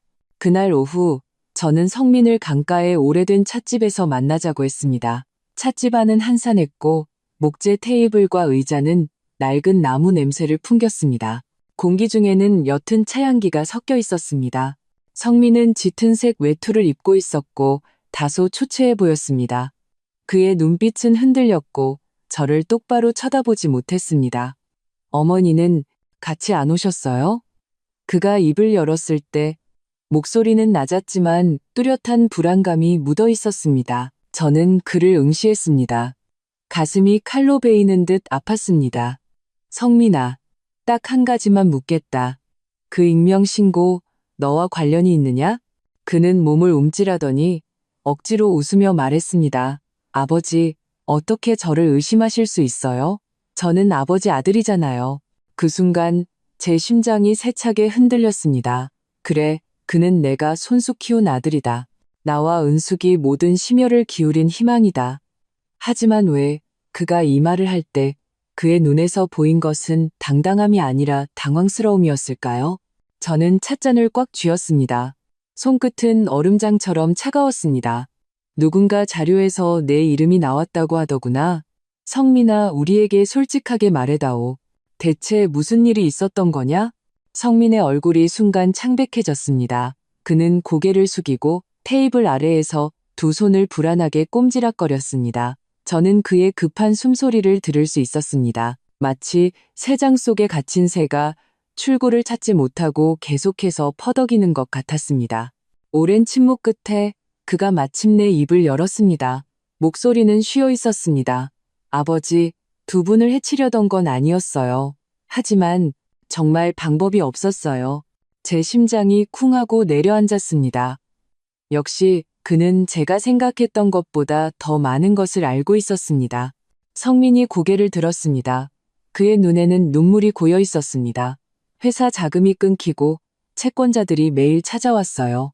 아라가 저를 몰아붙였어요. 자기가 시키는 대로 협조해서 자료 몇 개만 넘겨주면 모든 걸 해결해 주겠다고 했어요. 저는 정말 버틸 수가 없었어요. 여기까지 듣자 저는 뜨거운 피가 머리로 솟구치는 것을 느꼈습니다. 눈앞이 캄캄해졌습니다. 저는 그를 쏘아보며 목이 막힌 듯 한참 후에야 한마디를 쥐어짰습니다. 그래서 우리를 팔아넘긴 거냐. 성민의 눈물이 마침내 쏟아져 나왔습니다. 그는 필사적으로 고개를 저었습니다. 아버지, 두 분을 판 게 아니에요. 저는 그냥 일부 정보를 그녀에게 넘겨주기로 했을 뿐이에요. 별일 아니라고 생각했어요. 그녀가 그런 식으로 서류를 위조할 줄은 몰랐어요. 정말 몰랐어요. 제 마음은 찢어질 듯 아팠습니다. 속았다는 사실 때문만이 아니라 배신이 가장 가까운 사람에게서 왔다는 사실 때문에 더 아팠습니다. 그 순간 찻집 밖의 바람이 윙윙 불며 문짝을 쾅쾅 두드렸습니다. 마치 제 마음을 두드리는 것 같았습니다. 저는 오랫동안 아무 말도 하지 못했습니다. 마지막으로 한마디를 던졌습니다. 성민아, 네가 무슨 짓을 했는지 알고는 있느냐? 너는 우리를 막다른 골목으로 몰아넣었어. 그는 두 손으로 얼굴을 감싸고 낮은 소리로 울었습니다. 아버지, 제가 잘못했어요. 정말 어떻게 해야 할지 모르겠어요. 저는 자리에서 일어나 몸을 돌려 떠났습니다. 등 뒤에서 성민의 울음소리가 뒤쫓아왔지만 제 마음속에 거리를 따라잡지는 못했습니다. 집에 돌아오자 은숙은 저 혼자 돌아온 것을 보고 즉시 달려와 물었습니다.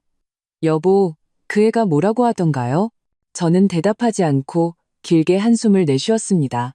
그녀는 제 침묵을 보고 이미 결과를 짐작한 듯 했습니다. 그녀의 몸이 세차게 흔들리더니 소파에 주저앉았습니다. 눈물이 뺨을 타고 흘러내렸습니다. 어쩌다 이렇게 됐을까? 왜? 그녀는 목이 메어 그 소리는 듣는 이의 마음을 찢었습니다. 저는 다가가 조용히 그녀의 손을 잡았습니다. 은수가, 그래도 쟨 우리 아들이야. 하지만 우리는 인정해야 해. 쟨 이미 아라에게 조종당하고 있어. 지금 우리가 해야 할 일은 우리 자신을 지킬 방법을 찾는 거야. 밤에 저는 혼자 창가에 서서 멀리 희미한 가로등을 바라보았습니다. 그 불빛은 외로운 눈처럼 저를 차갑게 주시하고 있었습니다.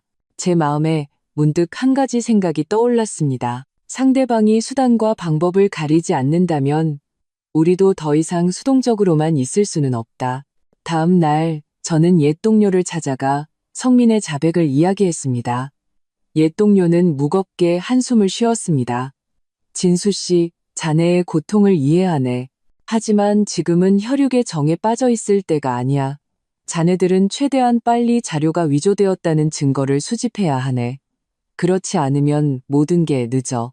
저는 고개를 끄덕였지만 마음은 천근만근의 짐에 짓눌린 것 같았습니다. 증거 수집이라니 말처럼 쉽지 않았습니다. 최아라는 모든 것을 계산하고 움직였을 테니 쉽게 허점을 남기지 않았을 것입니다. 하지만 이것이 유일한 길이었습니다. 그날 밤 저와 은숙은 뜬 눈으로 밤을 새웠습니다. 우리는 찾을 수 있는 모든 단서를 나열하며 아라가 조작한 흔적을 맞추려 애썼습니다. 창밖의 바람이 나무잎을 흔드는 소리가 우리를 재촉하는 것 같았습니다. 바로 그때 서명 없는 편지 한 통이 문틈으로 들어왔습니다. 편지지는 누렇게 발해 있었고 위에는 짧은 한 문장만 적혀 있었습니다. 진실은 그녀의 사무실에 있다. 제 가슴이 쿵하고 내려앉았습니다. 즉시 아라의 부동산 중개회사가 떠올랐습니다. 설마 그곳에 결정적인 증거가 숨겨져 있는 걸까? 은숙은 편지를 쥔 손을 떨며 처음으로 눈에 단호한 빛을 보였습니다. 여보, 우리는 반드시 가서 확인해 봐야 해요. 용의 굴이라도 한번 부딪혀 봐야죠. 저는 그녀를 보며 마음속에서 오랜만에 용기가 불타오르는 것을 느꼈습니다. 그래, 우리는 더 이상 폭풍 속의 작은 배가 되어서는 안 된다. 우리는 물살을 거슬러 오르는 법을 배워야 한다. 그날 밤 우리는 결정을 내렸습니다. 위험이 아무리 크더라도 진실을 찾아야만 한다고. 밤은 깊어지고 도시의 불빛은 점차 희미해졌습니다. 간간히 지나가는 자동차 불빛만이 거리에 짧은 빛의 그림자를 그렸습니다. 제 마음은 한순간도 평온하지 않았습니다. 갑자기 나타난 그 편지는 가시처럼 제 머릿속에 깊이 박혀 진짜 열쇠가 최아라의 사무실에 있음을 상기시켰습니다. 은숙은 소파에 앉아 손끝으로 그 쪽지를 꽉 쥐고 있었습니다. 종이는 그녀의 손톱에 긁혀 미세한 주름이 잡혔습니다. 그녀가 고개를 들어 저를 바라보았습니다. 그녀의 눈빛은 복잡했습니다. 두려움과 결단이 함께 담겨 있었습니다. 여보, 우리 정말 가야 할까요? 만약 들키면 저는 심호흡을 했습니다. 가슴속 공기가 불타는 듯 뜨거웠습니다. 가지 않으면 우리는 영원히 누명을 벗을 기회가 없어. 어둠 속에서 수동적으로 기다리느니 한번 위험을 무릅쓰는 게 나아. 적어도 마음속에 작은 희망이라도 남겠지. 우리는 그렇게 암묵적인 합의에 이르렀습니다. 그날 밤 우리는 간단한 도구들을 챙겼습니다. 작은 손전등, 낡은 드라이버, 그리고 은숙이 친구에게서 빌려온 예비 열쇠. 누구도 입 밖에 내지는 않았지만 우리는 마음속으로 알고 있었습니다. 이것은 돌이킬 수 없는 모험이라는 것을. 자정이 지나 우리는 조용히 집을 나섰습니다. 거리는 텅 비어 있었고 바람이 양옆에 나무잎을 스치며 소리를 냈습니다. 마치 보이지 않는 눈이 우리를 지켜보는 것 같았습니다. 최아라의 중개회사는 시내의 낡은 오피스 빌딩에 있었습니다. 낮에는 사람들이 오갔지만 밤에는 폐허처럼 고요했습니다. 건물 아래에 도착했을 때 제 손바닥은 이미 땀으로 흥건했습니다. 철문은 굳게 닫혀 있었고 복도의 희미한 등불만이 흔들리고 있었습니다. 은숙이 조용히 물었습니다. 정말 될까요? 저는 고개를 끄덕이며 열쇠를 꺼내 자물쇠 구멍에 넣었습니다. 그 순간 저는 제급한 심장 박동 소리를 똑똑히 들을 수 있었습니다. 마치 전투의 북소리가 귓가에서 울리는 것 같았습니다. 딸깍하는 가벼운 소리와 함께 문이 열렸습니다. 차가운 기운이 얼굴에 와 닿았습니다.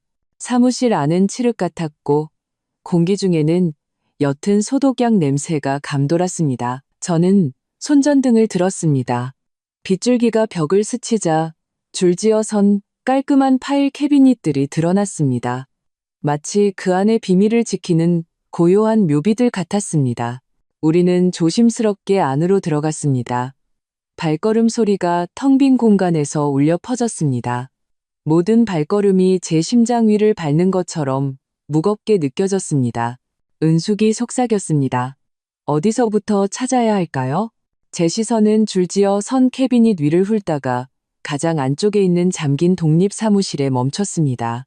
그곳은 최아라의 개인 공간이었습니다.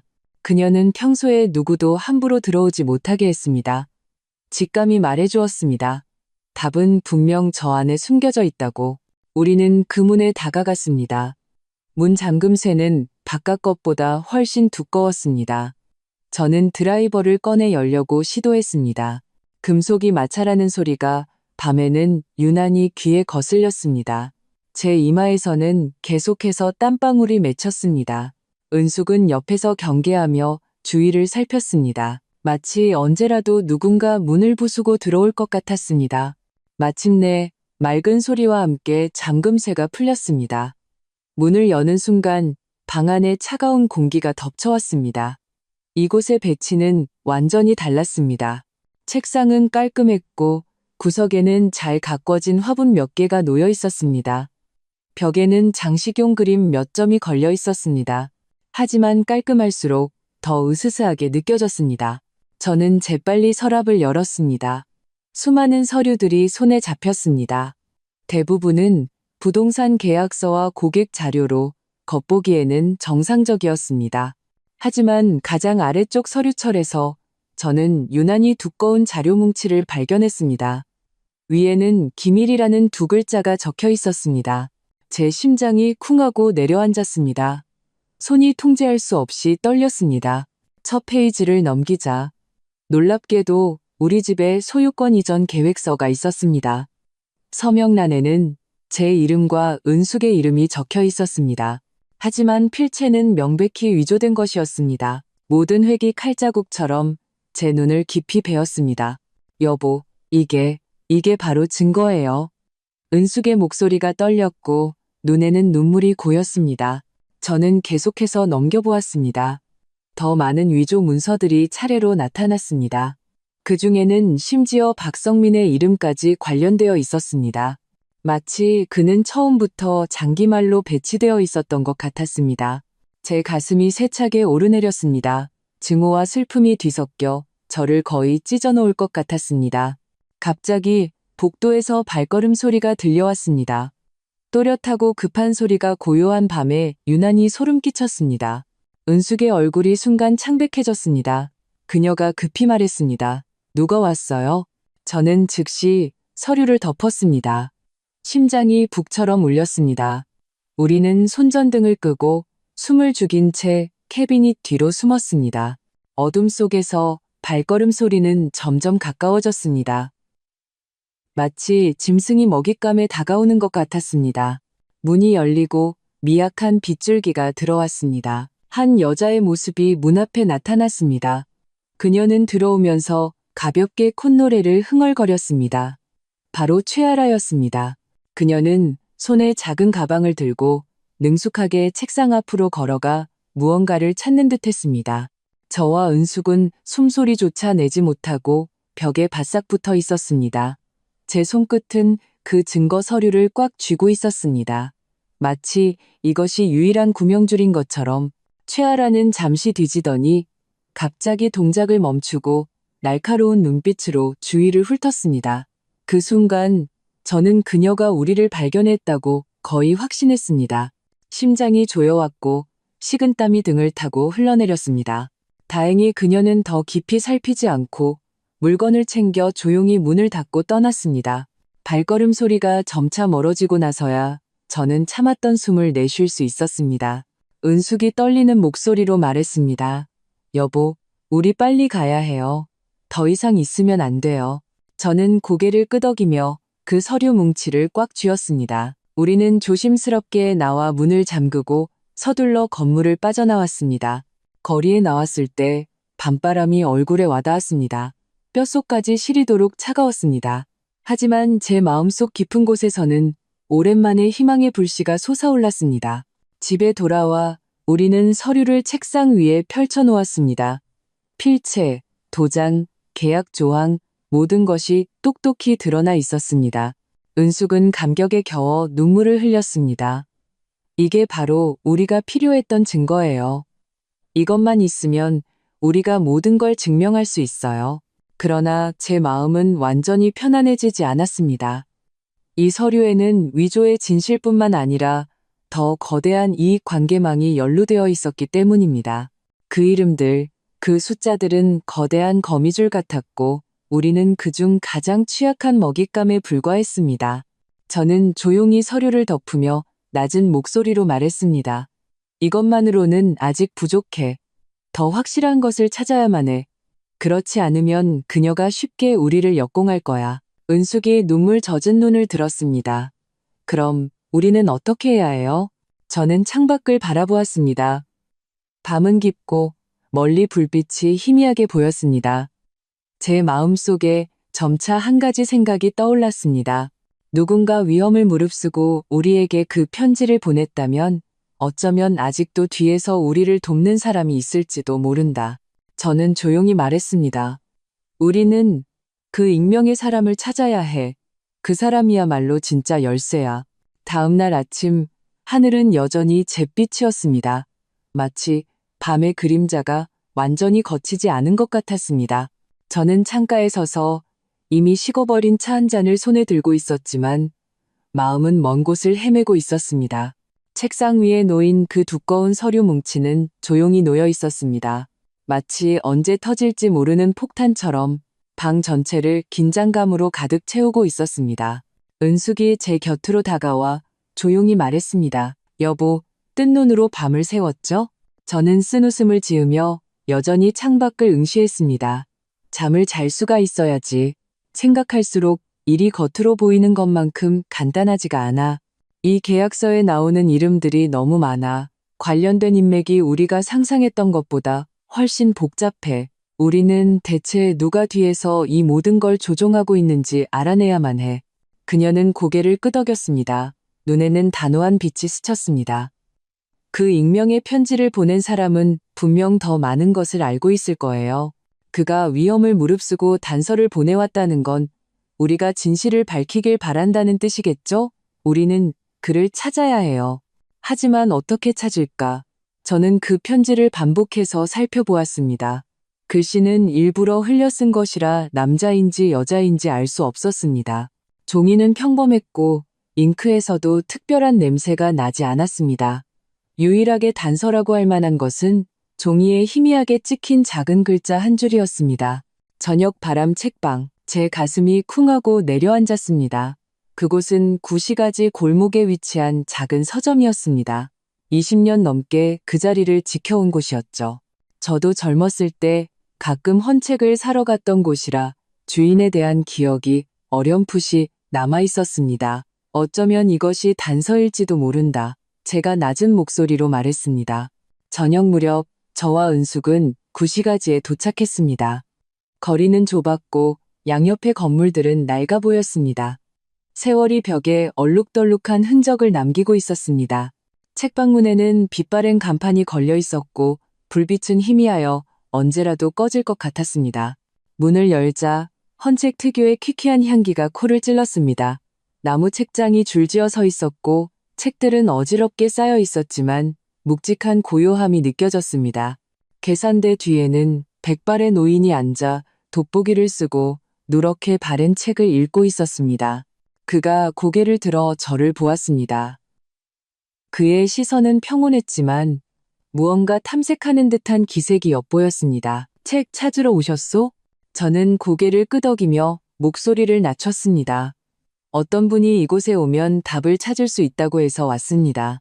노인은 잠시 멈칫하더니 이내 조용히 책을 덮고 한숨을 쉬었습니다. 벌써 편지를 받으셨구려. 제 심장이 세차게 요동쳤습니다. 어르신께서? 노인은 고개를 저었습니다. 내가 아니요, 다른 사람이요. 그분은 그저 내게 전달만 부탁했을 뿐이요. 그분이 누구인지는 내가 말해줄 수 없소. 하지만 한 가지 확실한 건 그분이 뒤에서 당신들을 지켜보고 있다는 것이요. 저와 은숙은 서로를 마주 보았습니다. 마음속의 의문은 더욱 커졌습니다. 노인은 천천히 자리에서 일어나 계산대 아래에서 갈색 종이봉투 하나를 꺼내 제 앞으로 밀었습니다. 이것이 그분이 남긴 것이요. 당신들이 정말 막다른 길에 몰렸을 때 이 물건들의 중요성을 깨닫게 될 거라고 하셨소. 저는 떨리는 손으로 종이봉투를 열었습니다. 안에는 여러 장의 사진과 몇 부의 복사본이 들어 있었습니다. 사진에 찍힌 인물을 보고 저는 온몸이 굳었습니다. 놀랍게도 최아라가 낯선 남자들과 함께 찍은 사진이었습니다. 그들은 고급 식당에서 축배를 들고 있었고 표정은 더위 만만했습니다. 복사본은 몇 건의 송금 기록이었습니다. 거액의 자금이 최아라 명의의 한 회사로 흘러 들어갔고 그 자금의 출처는 놀랍게도 모 대형 투자 그룹과 관련이 있었습니다. 이게 은숙의 얼굴이 창백해졌습니다. 목소리가 떨렸습니다. 단순히 우리 집 문제가 아니었군요. 저들은 이 지역 전체를 노리고 있었어요. 제 마음속에 거대한 파도가 일었습니다. 어쩐지 그 계약서 위조가 그렇게 전문적이고 관련된 인맥이 그렇게 복잡하더라니. 이것은 단순한 가족 갈등이 아니라 치밀하게 계획된 이익 음모였던 것입니다. 노인은 우리의 충격을 꿰뚫어 본 듯 낮은 목소리로 말했습니다. 내가 도울 수 있는 건 여기까지요. 나머지는 당신들 스스로 해결해야 하오. 조심하시오. 저들은 앞길을 막는 자를 결코 가만두지 않을 것이요.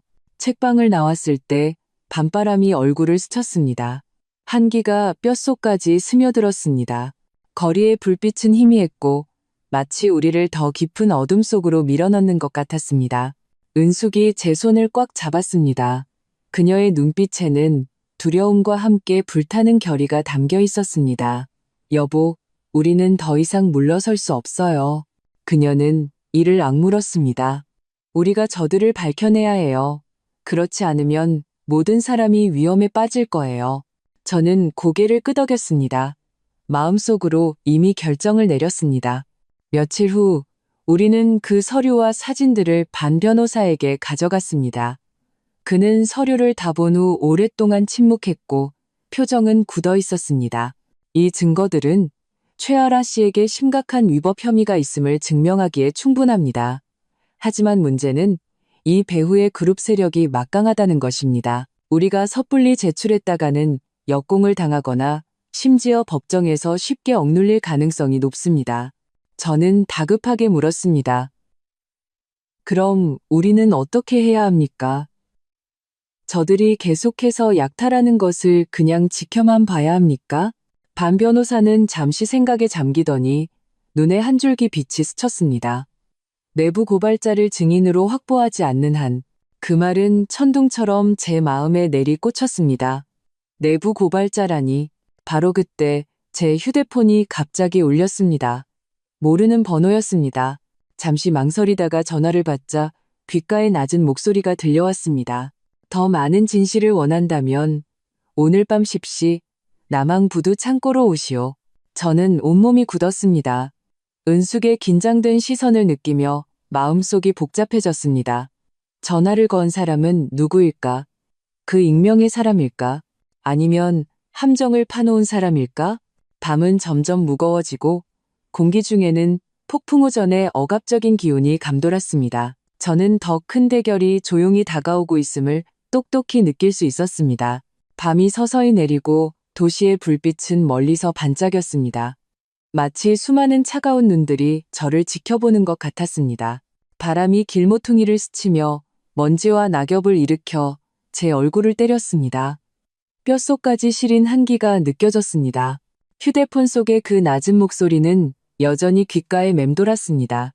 제 심장은 보이지 않는 손에 꽉 쥐어진 듯 숨이 무겁고 가빠왔습니다. 은숙은 문 앞에 서 있었습니다. 그녀의 표정은 복잡했습니다. 그녀의 눈빛은 마치 가야 할까 말아야 할까 라고 묻는 것 같았습니다. 저는 오랫동안 침묵하다가 마침내 고개를 끄덕였습니다. 가야만 해. 어쩌면 그게 우리가 진실에 다가갈 수 있는 유일한 기회일지도 몰라. 그녀는 더 이상 말리지 않고 제게 두꺼운 외투를 건네주었습니다. 그녀의 목소리는 낮았습니다. 무슨 일이 있어도 꼭 살아 돌아오겠다고 약속해줘요. 제 눈시울이 뜨거워졌지만 저는 단지 한마디만 했습니다. 기다려. 밤은 깊었고 저는 홀로 남항 부두로 향했습니다. 길가의 가로등은 희미했고 빛과 그림자는 바닥에 긴 그림자를 드리웠습니다. 마치 수많은 유령이 제 뒤를 따르는 것 같았습니다. 강바람이 얼굴에 와닿았습니다. 축축한 비린내가 섞여 있었습니다. 멀리서 배의 낮은 기적 소리가 들려왔습니다. 마치 어떤 운명을 예고하는 것 같았습니다. 부두는 썰렁하고 텅 비어 있었습니다. 몇 개의 외로운 가로등이 수면 위에서 반짝이는 미세한 빛을 비추고 있었습니다. 창고의 철문은 반쯤 녹슬어 마치 누군가 발을 들여놓기를 기다리는 벌어진 입 같았습니다. 제 발걸음 소리가 텅 빈 바닥에서 울려 퍼졌습니다. 모든 발걸음이 제 심장 위를 밟는 것 같았습니다. 저는 심호흡을 하고 그 무거운 철문을 밀었습니다. 창고 안에는 낡은 나무 상자와 녹슨 냄새가 감돌았습니다. 희미한 전구가 반공중에서 흔들리며 눈부신 빛을 냈습니다. 사방은 이상할 정도로 조용했고 깨진 창문 틈으로 들어오는 바람만이 음산한 기운을 몰고 왔습니다. 이것이 그저 아무도 없는 장난일 뿐이라고 생각했을 때 한쪽 구석에서 쉰 목소리가 들려왔습니다. 드디어 왔군. 저는 획 돌아섰습니다. 한 그림자가 어둠 속에서 천천히 걸어 나왔습니다. 그는 모자를 쓰고 있었고 마스크가 얼굴의 대부분을 가리고 있었지만 깊고 날카로운 눈만이 드러나 있었습니다. 그 눈은 날카롭고 무거워서 마치 사람의 마음을 얼릴 듯했습니다. 당신이 우리에게 편지를 보낸 사람이요? 제 목소리는 낮고 탐색하는 듯 했습니다. 그는 고개를 끄덕였지만 즉시 대답하지 않고 제 앞으로 다가와 작은 녹음기 하나를 건넸습니다. 당신이 원하는 진실은 모두 여기에 있어. 저는 무의식적으로 손을 뻗어받았지만 마음속의 경계심은 더욱 강해졌습니다. 당신은 누구요? 왜 우리를 돕는 거요? 그 남자는 잠시 침묵하다가 마침내 낮은 목소리로 말했습니다. 나 역시 저들에게 모든 것을 빼앗겼기 때문이요. 최아라 배우의 그룹은 당신들뿐만 아니라 이 도시의 구도심 전체를 노리고 있어. 그 계약서들, 그 송금 기록들은 빙산의 일각에 불과하오. 더 많은 흑막은 모든 것을 완전히 파헤쳐야만 알게 될 것이오. 제 심장 박동이 점점 빨라졌습니다. 마치 세상이 이 순간 소리를 잃고 그의 낮은 속삭임만이 창고 안에서 울려 퍼지는 것 같았습니다. 제가 더 물어보려 했을 때 창고 밖에서 갑자기 타이어가 바닥에 마찰하는 날카로운 소리가 들렸습니다. 이어서 규칙적인 발걸음 소리가 점점 가까워졌습니다. 그 남자의 얼굴색이 변했습니다. 그가 급히 말했습니다. 빨리 가시오. 저들이 당신을 미행했소. 저는 온몸이 굳었습니다. 제가 함정에 빠졌다는 것을 깨달았습니다. 창고 밖에서 여러 개의 손전등 불빛이 쏘아져 들어와 눈을 뜰 수 없게 만들었습니다. 무거운 발걸음 소리가 다가왔고 익숙한 여자의 목소리가 차갑게 들려왔습니다. 박진수 씨, 당신은 역시 너무 순진하셨군요. 제 가슴이 철렁 내려앉았습니다. 최아라였습니다. 그녀는 검은 옷을 입은 남자 몇 명을 데리고 들어왔습니다. 눈빛은 날카롭고 비웃는 듯 했습니다. 사진 몇 장, 서류 몇 부로 우리를 흔들 수 있을 거라고 생각했어요? 말도 안 돼. 당신은 이제 막다른 골목에 들어선 거예요. 저는 녹음기를 꽉 쥐었습니다. 손바닥은 온통 식은땀이었습니다. 그때 그 의문의 남자가 갑자기 앞으로 나서며 제 앞을 막아섰습니다. 최아라, 당신들의 비밀은 결국 드러날 것이다. 나를 파괴할 수는 있어도 모든 증거를 파괴할 수는 없을 것이다. 최아라는 냉소하며 손을 흔들었습니다. 저들을 잡아 순간 검은 옷을 입은 남자들이 벌떼처럼 달려들었습니다. 저는 세게 밀쳐졌습니다. 의문의 남자가 낮은 목소리로 외쳤습니다. 뛰어, 녹음기 들고 뒤돌아보지 마. 심장이 터질 것 같았습니다. 저는 온 힘을 다해 창고 뒷문으로 달려갔습니다. 귓가에는 발걸음 소리와 고함 소리가 뒤섞여 언제라도 찢어질 것 같았습니다. 철문이 제 등 뒤에서 쾅하고 닫히며 안의 혼란을 차단했습니다. 밤바람이 얼굴에 와 닿았습니다. 저는 거의 땅에 넘어질 뻔했지만 손안의 녹음기는 죽을 힘을 다해 쥐고 있었습니다. 저는 미친 듯이 달렸습니다. 부두를 벗어나고 나서야 길모퉁이에 주저앉았습니다. 가슴이 세차게 오르내렸습니다. 밤하늘은 넓고 무거웠습니다. 마치 저를 짓눌러 숨을 쉴 수 없게 만드는 것 같았습니다. 녹음기의 차가운 감촉이 이것이 단지 도망의 증거가 아니라 모든 희망의 기탕물임을 상기시켰습니다. 하지만 동시에 제 마음속에는 끝없는 의문이 솟아올랐습니다. 그 의문의 남자는 대체 누구일까? 그는 혹시 저들에게 잡힌 것은 아닐까? 그리고 내 손안에 이 물건이 과연 모든 것을 바꿀 수 있을까? 바람 소리가 윙윙거렸습니다. 멀리서 사이렌 소리가 들려왔습니다. 희미한 소리가 마치 부름 같기도 하고 경고 같기도 했습니다.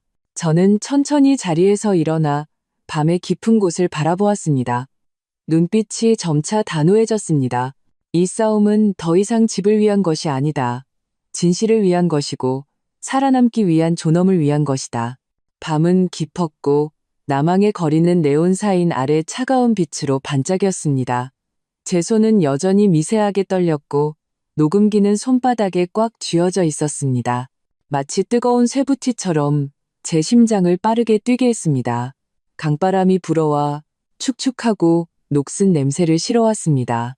그제야 저는 온몸이 땀으로 흠뻑 젖었다는 것을 깨달았습니다.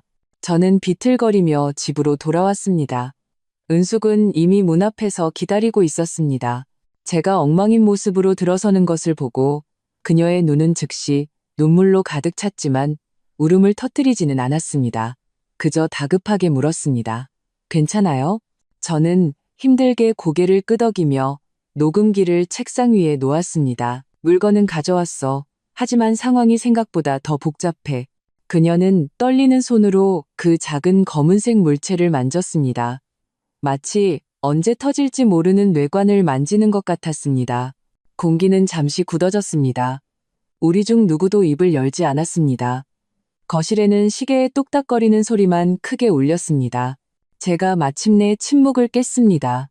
이걸 함부로 넘겨줄 수는 없어. 경찰서조차 믿을 수가 없어. 은숙의 동공이 살짝 수축하고 숨이 가빠졌습니다. 당신, 설마 저들 사람이 경찰서 안에도 침투했다고 생각하는 거예요? 확신할 수는 없어. 하지만 오늘 창고에서 본 그 규모는 보통 사람이 동원할 수 있는 게 아니었어. 정경유착이거나 아니면 흑백 양쪽에 모두 저들을 봐주는 사람이 있다는 거야. 우리가 섣불리 증거를 경찰에 넘기면 우리 자신을 더 빨리 노출시키는 꼴이 될 수도 있어. 그녀의 얼굴이 점차 창백해졌습니다. 마치 모든 핏기가 빠져나간 것 같았습니다. 집안은 바람 소리조차 선명하게 들릴 정도로 조용해졌습니다. 저는 문득 이 아파트가 투명한 새장 같고 우리는 그 안에 갇힌 새 같다는 생각이 들었습니다. 바깥의 그림자는 언제라도 날카로운 발톱을 뻗을 준비를 하고 있었습니다. 저는 창가로 다가가 커튼을 살짝 걷었습니다. 밤하늘 아래 멀리 가로등이 반짝였고 가끔 차들이 천천히 지나갔습니다. 저는 그 차 불빛들을 보며 마음속에 불안감이 솟아올랐습니다. 어쩌면 지금 이 순간에도 누군가 어둠 속에서 감시하고 있을지 모른다고. 여보, 우리 이제 어떻게 해야 해요? 은숙의 목소리는 미세하게 떨렸지만 제게 답을 강요하는 듯한 단호함이 묻어 있었습니다. 저는 주먹을 꽉 쥐고 심호흡을 했습니다. 우리는 정말로 신뢰할 수 있는 사람을 찾아야 해. 뇌리에 문득 한 이름이 떠올랐습니다. 임호. 그는 제 젊은 시절의 오랜 친구였습니다. 탐사보도 기자로 일하다가 부동산 비리를 폭로한 후 탄압을 받아 언론계를 떠나야 했습니다. 몇 년간 연락이 뜸했지만 저는 그가 완전히 침묵하지 않았다는 것을 알고 있었습니다. 그는 지하에서 자료를 수집하며 여전히 양심을 지키는 몇몇 사람들과 연락을 유지하고 있었습니다. 그만이 어쩌면 우리를 도울 수 있을지도 모른다. 제가 천천히 말했습니다. 은숙이 고개를 들었습니다. 눈에 희망의 빛이 스쳤다가 이내 걱정으로 뒤덮였습니다. 하지만 그 사람이 위험을 무릅쓰려 할까요? 이 일이 얼마나 위험한지 알잖아요. 위험하기 때문에 그가 유일하게 믿을 수 있는 사람인 거야. 이 말을 내뱉었을 때 제 마음속에는 오랜만에 확신이 생겼습니다. 다음 날 아침 저는 녹음기를 가방에 숨기고 혼자 집을 나섰습니다. 은숙이 따라 나서려 했지만 저는 고개를 저었습니다. 누군가는 집에 남아 있어야 해. 만약 무슨 일이 생기면 당신은 즉시 떠나야 해. 그녀의 눈은 촉촉했지만 이를 악물고 반박하지 않았습니다. 이른 아침 나만거리는 옅은 안개에 휩싸여 있었습니다. 차량은 드물었고 공기 중에는 막 비가 내린 듯한 차가운 기운이 감돌았습니다. 저는 낡은 자전거를 타고 큰 길을 피해 구불구불한 골목길 몇 개를 지나 마침내 도시 서쪽의 한 낡은 찻집에 도착했습니다. 문을 열자 나무 풍경이 맑은 소리를 냈습니다.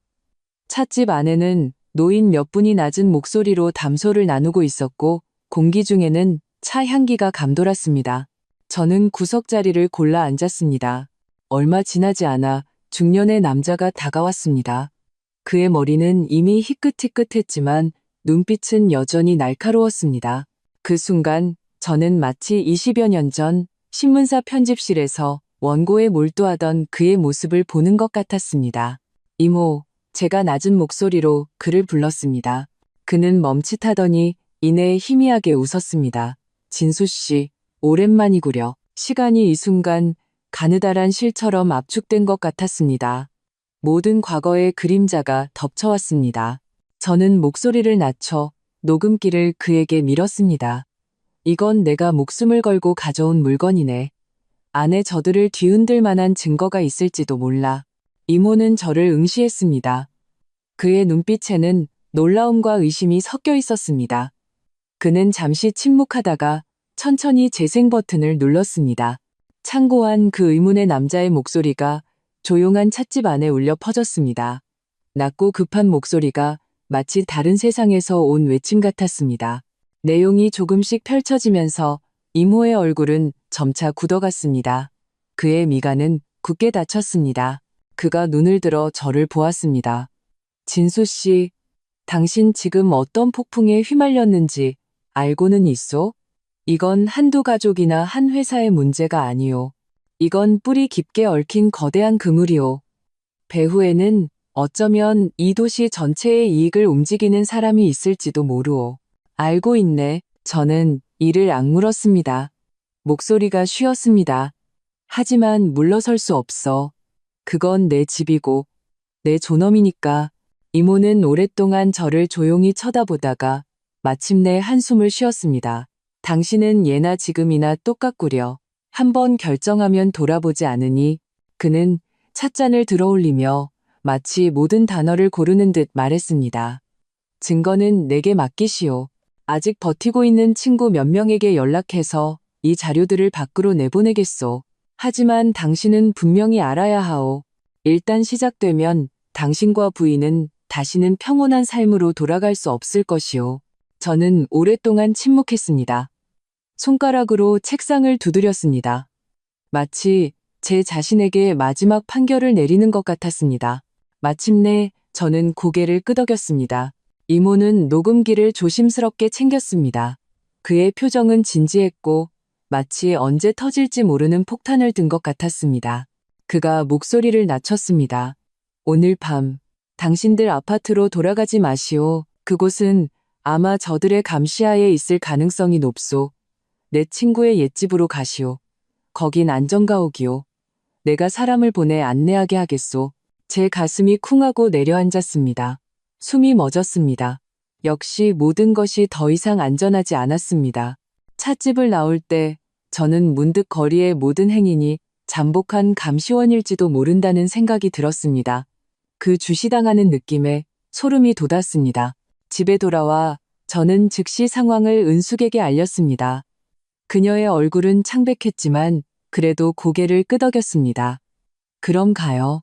살아남을 수만 있다면 아무리 힘들어도 괜찮아요. 우리는 서둘러 몇 가지 옷가지를 챙겼습니다. 날이 어두워질 무렵 모자를 쓴 젊은 남자가 문 앞에 나타났습니다. 그는 단지 간단하게 말했습니다. 임 선생님께서 모시고 오라고 하셨습니다. 저와 은숙은 서로를 마주 보았습니다. 마음은 불안했지만 다른 선택지가 없었습니다. 우리는 그를 따라 몇 개의 어두운 골목을 지나 큰 길을 피해 마침내 한 낡은 건물에 도착했습니다. 건물의 외벽은 얼룩덜룩했고 철문은 삐걱거렸습니다. 마치 아무도 찾지 않는 곳 같았습니다. 안으로 들어가자 희미한 불빛 아래 허름한 테이블과 의자, 낡은 소파가 놓여 있었습니다. 젊은 남자는 우리가 잠시 머물러도 좋다고 말한 후 서둘러 떠났습니다. 실내 공기는 먼지 냄새를 풍겼지만 지금 이 순간 이곳은 우리의 유일한 피난처였습니다. 은숙이 제 어깨에 기댔습니다. 그녀의 목소리는 거의 들리지 않았습니다. 여보, 우리 어디까지 갈 수 있을까요? 저는 흔들리는 전구를 바라보았습니다. 마음이 무거웠습니다. 운명은 우리를 벼랑 끝으로 내몬 것 같았습니다. 모든 발걸음이 산산조각 날 수 있었습니다. 하지만 저는 후퇴는 이미 불가능하다는 것을 알고 있었습니다. 밤바람이 틈새로 불어들어왔습니다. 한기와 함께 멀리서 희미한 발걸음 소리를 실어왔습니다. 그 소리는 어둠 속에서 나타났다 사라지며 진짜 폭풍우가 이제 막 시작되었음을 저에게 일깨워주는 것 같았습니다. 안정가옥의 밤은 유난히 조용했다. 낡은 천장등에서 나오는 미약한 빛만이 흔들리고 있었고 벽은 얼룩져 세월의 상처를 고스란히 드러내고 있었다. 은숙은 낡은 소파에 몸을 웅크린 채 눈을 감지 못했다. 그녀의 손은 내 손을 꽉 쥐고 있었다. 마치 한번 놓으면 끝없는 심연으로 떨어질 것만 같았다. 나 역시 잠을 이룰 수 없었다. 귓가에 맴도는 바람 소리와 멀리서 간간히 들려오는 개 짖는 소리가 귀에 거슬릴 정도로 크게 들렸다. 누군가 우리를 지켜보는 듯한 느낌, 어둠 속에 숨은 사냥꾼처럼 끈질기고 잔인한 시선이 느껴졌다. 다음 날 아침 이모가 찾아왔다.